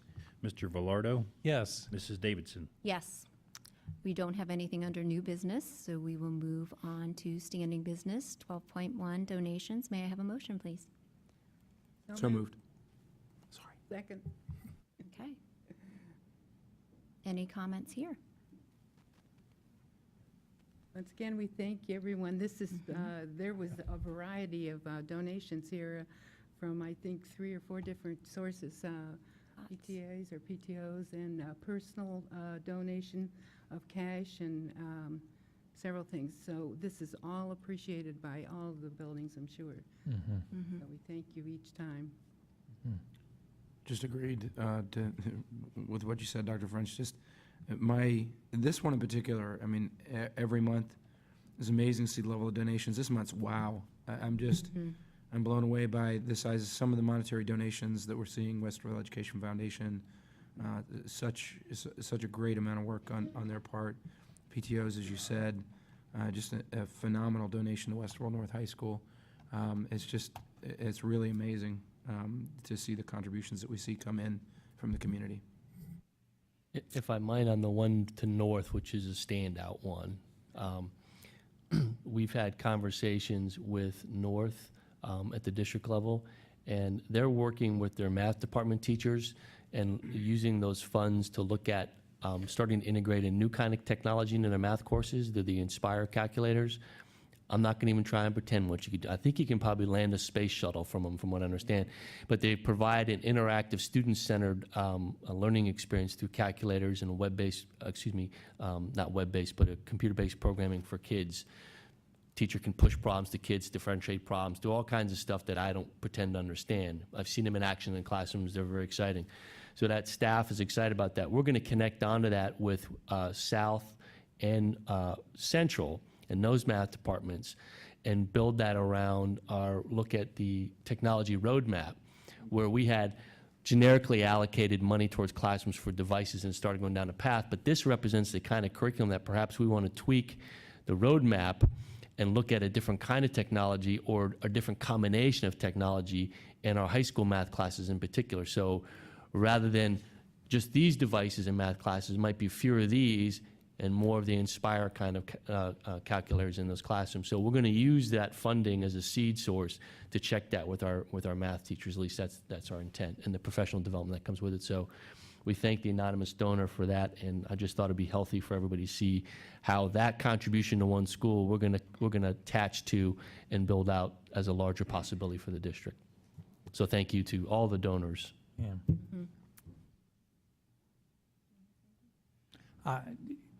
I am blessed every time we come to this section to know that there are people and organizations that just step up and say, we believe in what you're trying to do. Here, we're going to help you a little bit. That's just a blessing to me every time. Mr. Byrd? Yes. Dr. French? Yes. Dr. Nestor Baker? Yes. Mr. Velardo? Yes. Mrs. Davidson? Yes. 12.02, summer learning opportunities and fees. May I have a motion, please? So moved. Second. Thank you.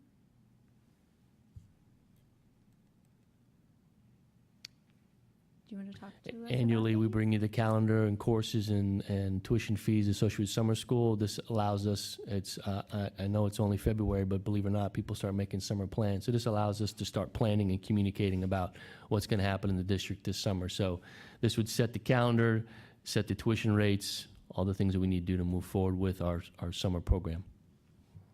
And these cover our expenses pretty well. For example, the Summer Splash, I see we have an out-of-district charge versus, right, yes, versus in-district. So For all the are- programs, we have an in-district We're- charge and out-of-district charge.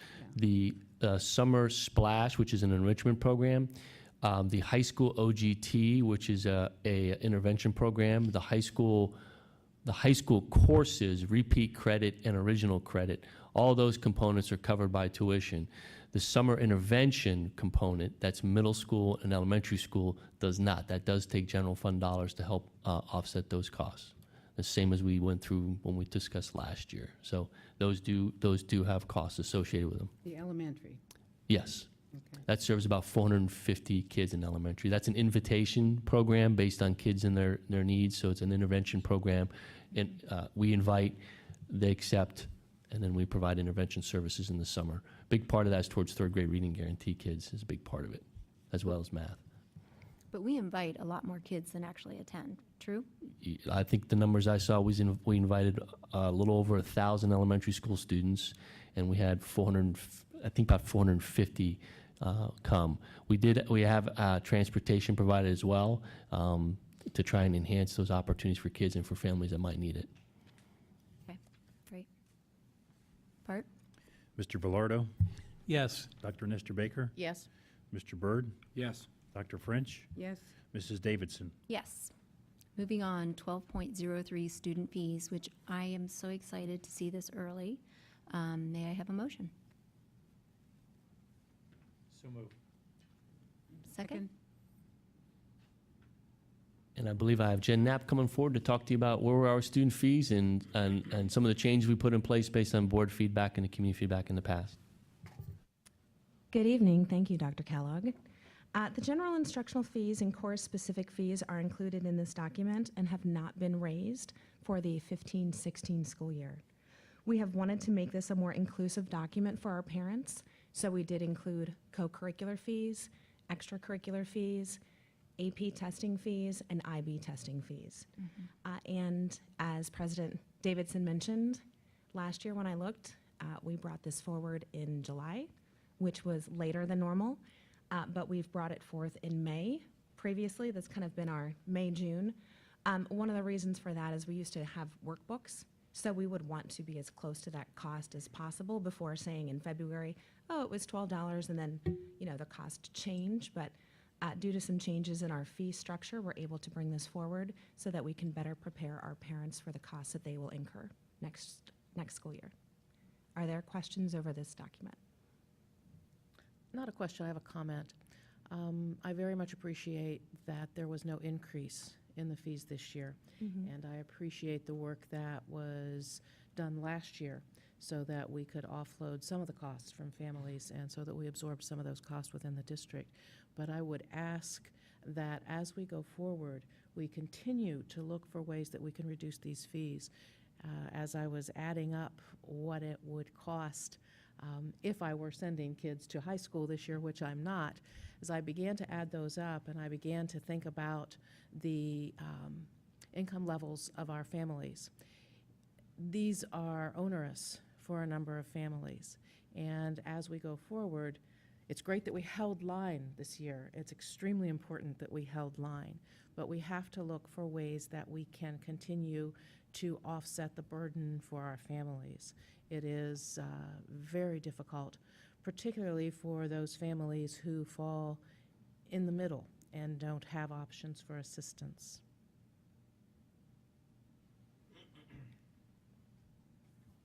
Anything else? Bart? Mr. Velardo, Yes. Dr. French, yes, Mr. Byrd, Yes. Dr. Nestor Baker, Yes. Mrs. Davidson. Yes. Okay, moving on. May I have a motion for 12.04, resolution approving summer 2015 capital improvements? So moved. Mr. Lowe's, you have the floor. And the ceiling and the walls, All right, I like that, thank you. parking lots, sidewalks, everything. It's all We're yours. going to take care of them all this summer, too. We'll take, All righty. Get it? All right, bid package 1 is for 5,900 square feet of interior renovation work at Walnut Springs. It includes the media center, 2 classrooms, and 2 offices.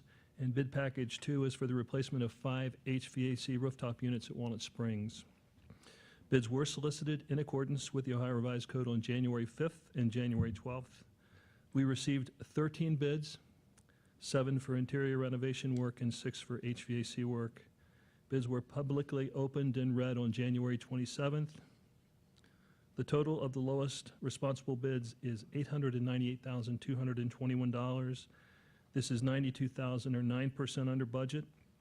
The lowest responsible bid for the interior renovation work was submitted by GHM in the amount of $374,538, and the lowest responsible bid for HVAC work was submitted by Regal Plumbing and Heating in the amount of $523,683.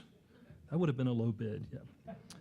It is being recommended that the board accept the bids from GHM and Regal as presented. Could you take the bid that you just said back to them and just ask if they would? Never mind. Yeah, thank you.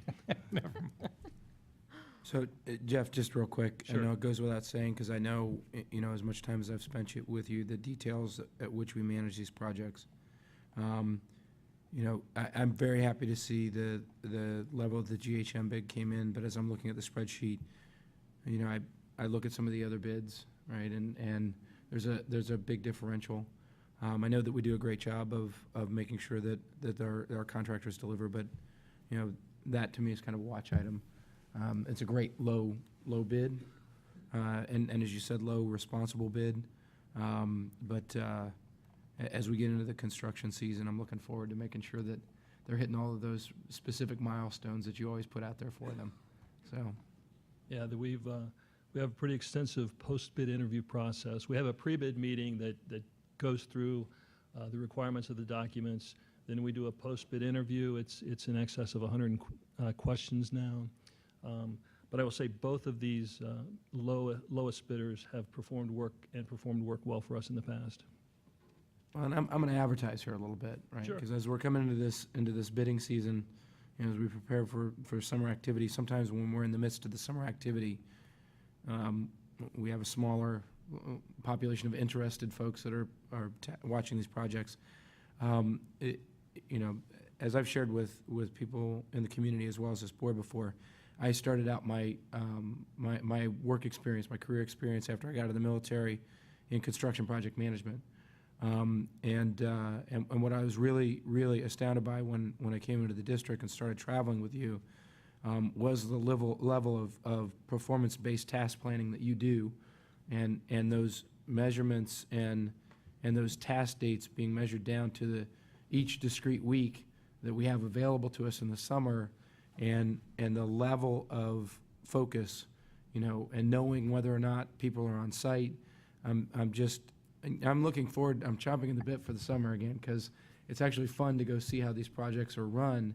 But again, just advertising the level of detail that you and the rest of our staff manage this to is very impressive. And again, coming from somebody that, frankly, my construction projects were, building Walmart stores, I know how complex the construction process can be for a lot of these facilities. So, good stuff. I appreciate it.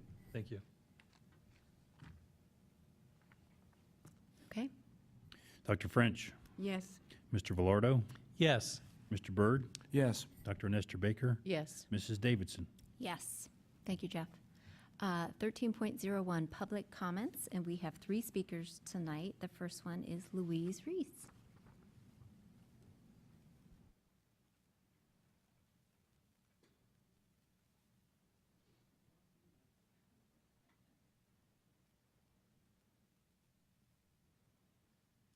Good evening. First thing I want to say is that 19 years ago, I think it was, I had a son that did a half day of kindergarten for the first half of the year and a full day of kindergarten for the second half of the year. This was in Michigan, and they had been doing all day kindergarten for many years prior to that. I appreciate the conversation and the fact that the teachers were invited in to get their input, because the one thing I heard tonight, excuse me, that I haven't heard before was the impact of the new curriculum on how much time there is for teaching during that half day. And I can appreciate that, and I love the idea that it's going to be, there's going to be more going on. What I really wanted to talk about was that I had read through the new curriculum, and what I really loved was the way the art program was written out, where we actually, as parents, if we read it, got to see the methods, and we got to see what standards this tied into. It was beautiful. And this is when I asked for a syllabus, this is the kind of information that I'm really trying to seek to see what's coming with that class.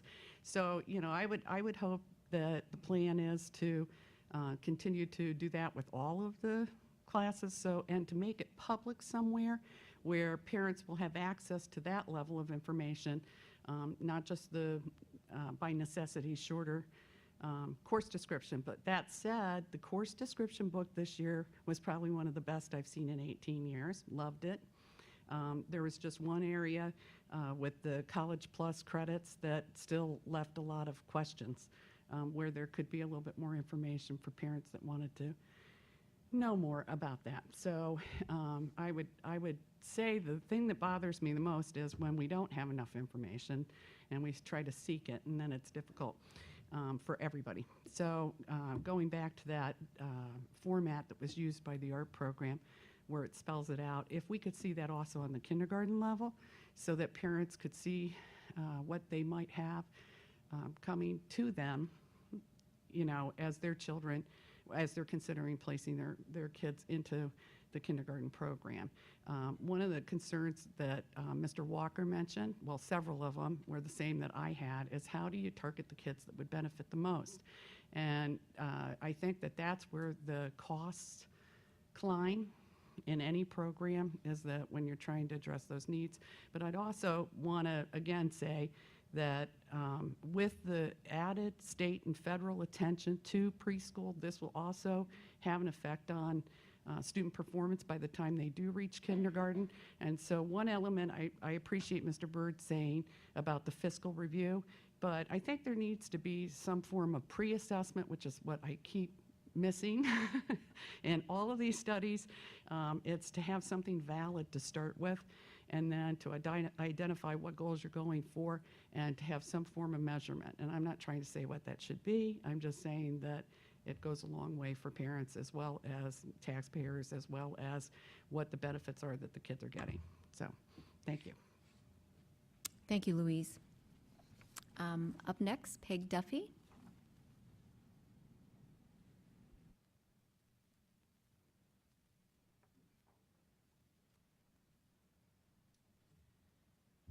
Well, the church may feel that the devil's advocate is useless, no longer useful, no longer necessary, but I think the role of the devil's advocate is important.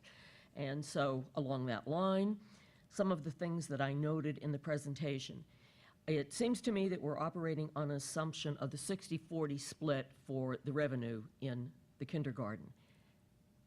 What happens? What if 90% of the kids who make it in the lottery are in the free and reduced group? Your revenue projections are way off.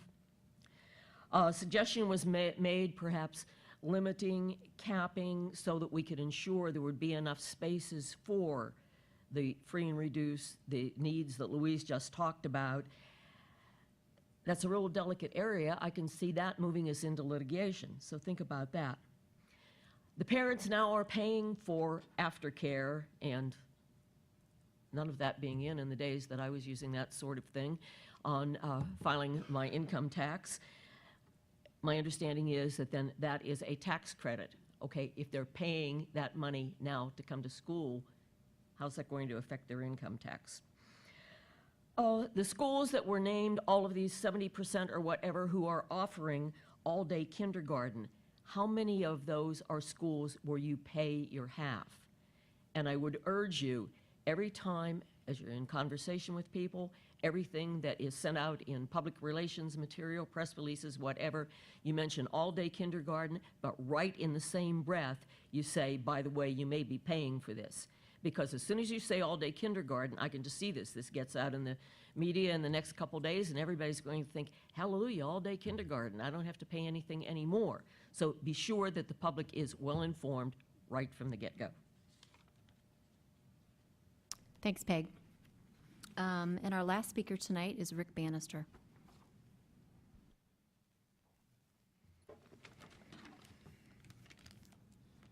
Good evening, President Davidson, Board, Superintendent Kellogg, Mr. Griffith. I meant to be here before, but I had the opportunity to take my daughter to dance, so I'm here now to talk to you at the end of the meeting. Let's see, you celebrated high school graduates, you approved options for families who have kindergartners, held the line on expenses, fees for next year, and saved money on the capital improvements projects for the summer. I think you've had a good meeting. Congratulations. You did something else that I wanted to talk to you about that I think was also a great move, and that was the approval of, under the consent agenda, for the new, a new social studies teacher and head football coach at Westerville South. And I just wanted to come and talk to you about what a wonderful process that was to bring that to you tonight, and share my thanks and gratitude and congratulations to Westerville South Athletic Director Buck Weaver. He's a fine young man. He does a great job for us in this district, and he's an asset to our community. Buck put together a very thoughtful and inclusive process that culminated in your review tonight, and I was fortunate enough to get invited to participate in that process. The selection committee included parents, coaches, teachers, and administrators to look at a pool of candidates, and our goal was really simple. We didn't get into coaching and X's and O's and all of that stuff. That's left to others in this district. But we wanted to find the best advocate, the best role model for the students and the athletes in our community. As I told the other members of the search committee, and someone I think commented on the quality of Ed Kalo at Westerville South, that's who we were looking for, was the next Ed Kalo.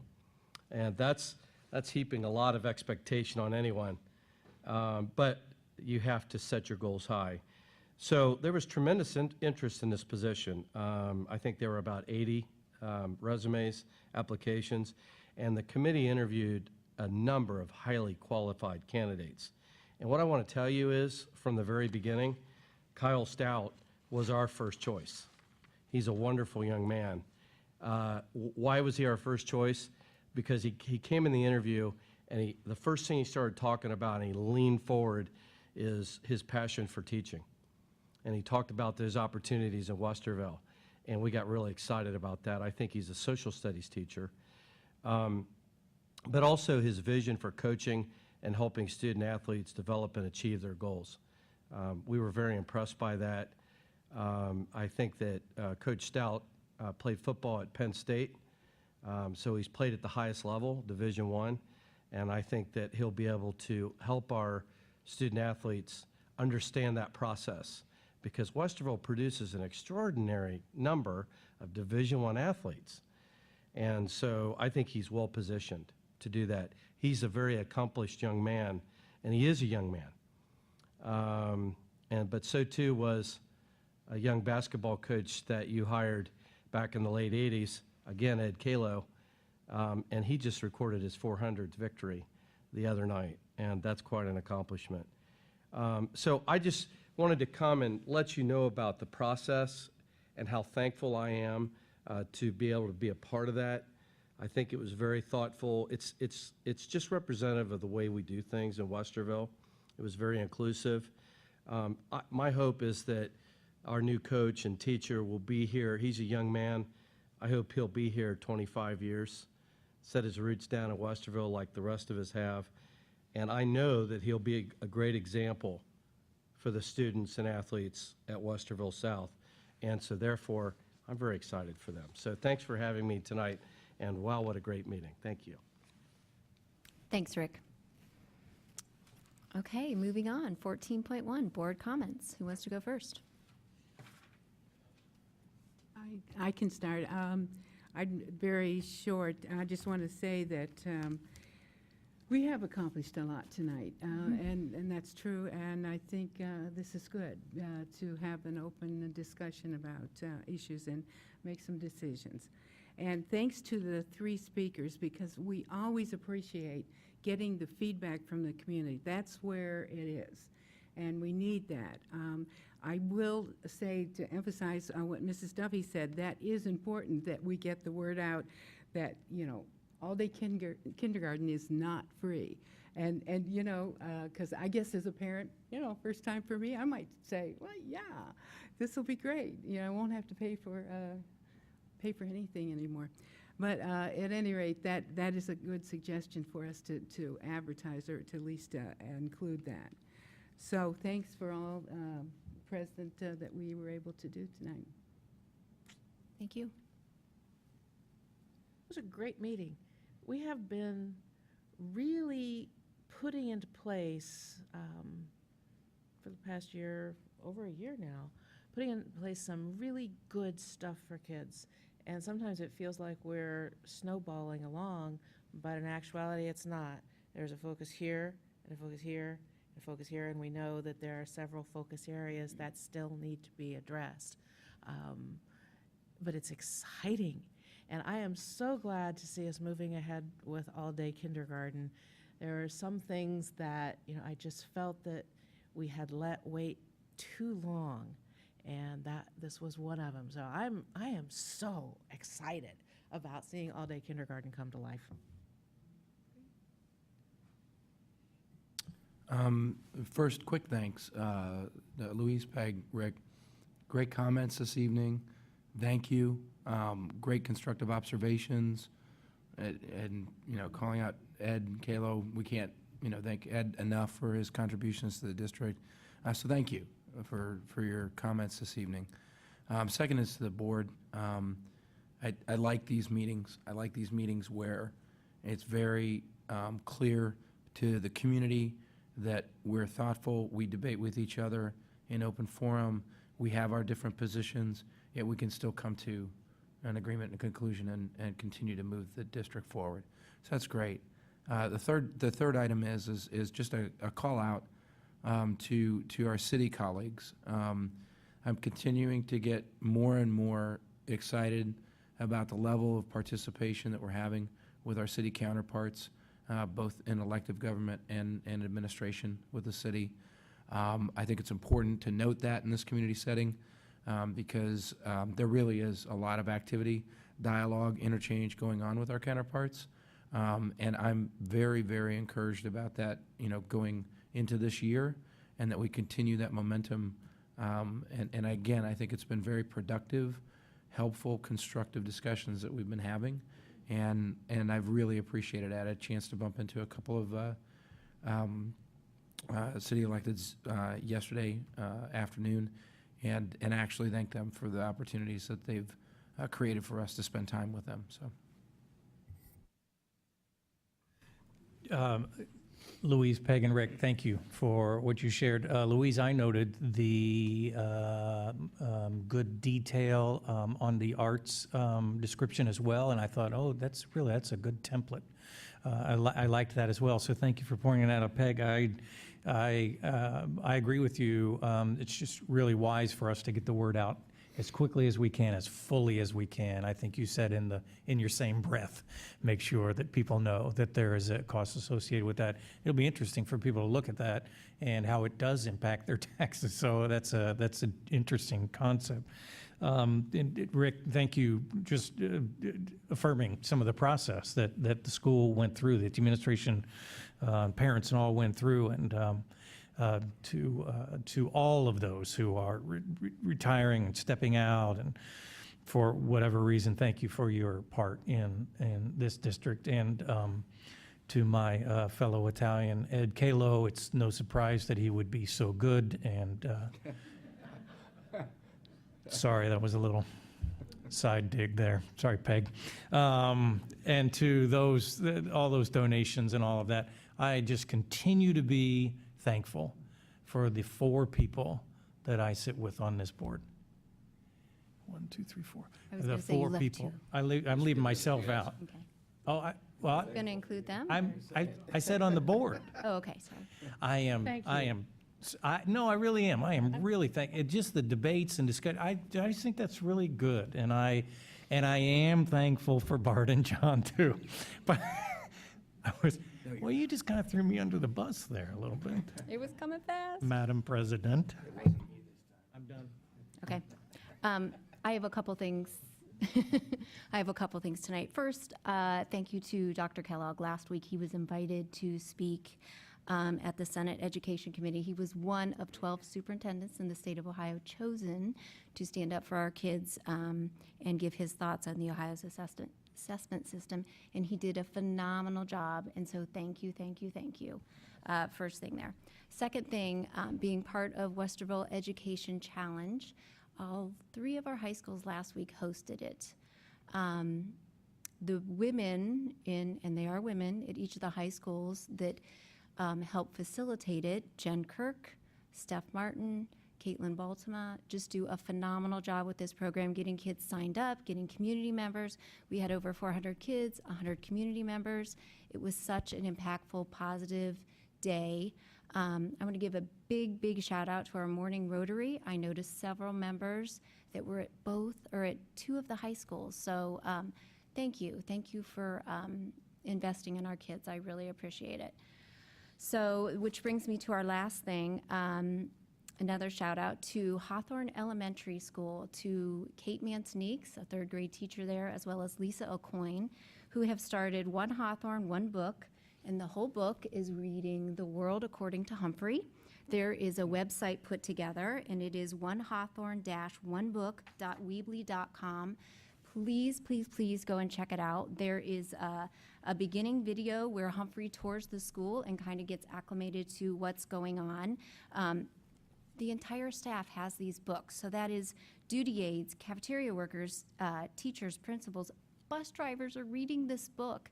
They're engaging kids during the day about what is going on. You can also get online every night. There's the next chapter released, and someone from Westerville will be reading a chapter to you. One of our Skip chapter 2. Huh? It's not a very exciting chapter. I just move right to 3. Or 4, just saying. Great book, great way to get our community engaged. Super proud of these women going above and beyond. We have such amazing people in this community. So big thank you to those 2. With that, dates, times, meetings, and location. The board will meet regular session Monday, February 23rd, and March 9th at 6 p.m. here at the Early Learning Center. And with that, Bart, will you call the roll? Need a motion. Oh, dang it. You were so good. I move we adjourn. I second. You know what? You told me I don't need to have a motion. No, we don't really, but we're just tradition, just It's a tradition. coup. All right. Okay, so can we do away with it? No. All right, give me a motion. I already did. See, we have a motion, second. And I seconded it. Dr. French? I move we I adjourn. know. You have to vote now. Yes. Oh, yes. Mr. Velardo? Yes. Mr. Byrd?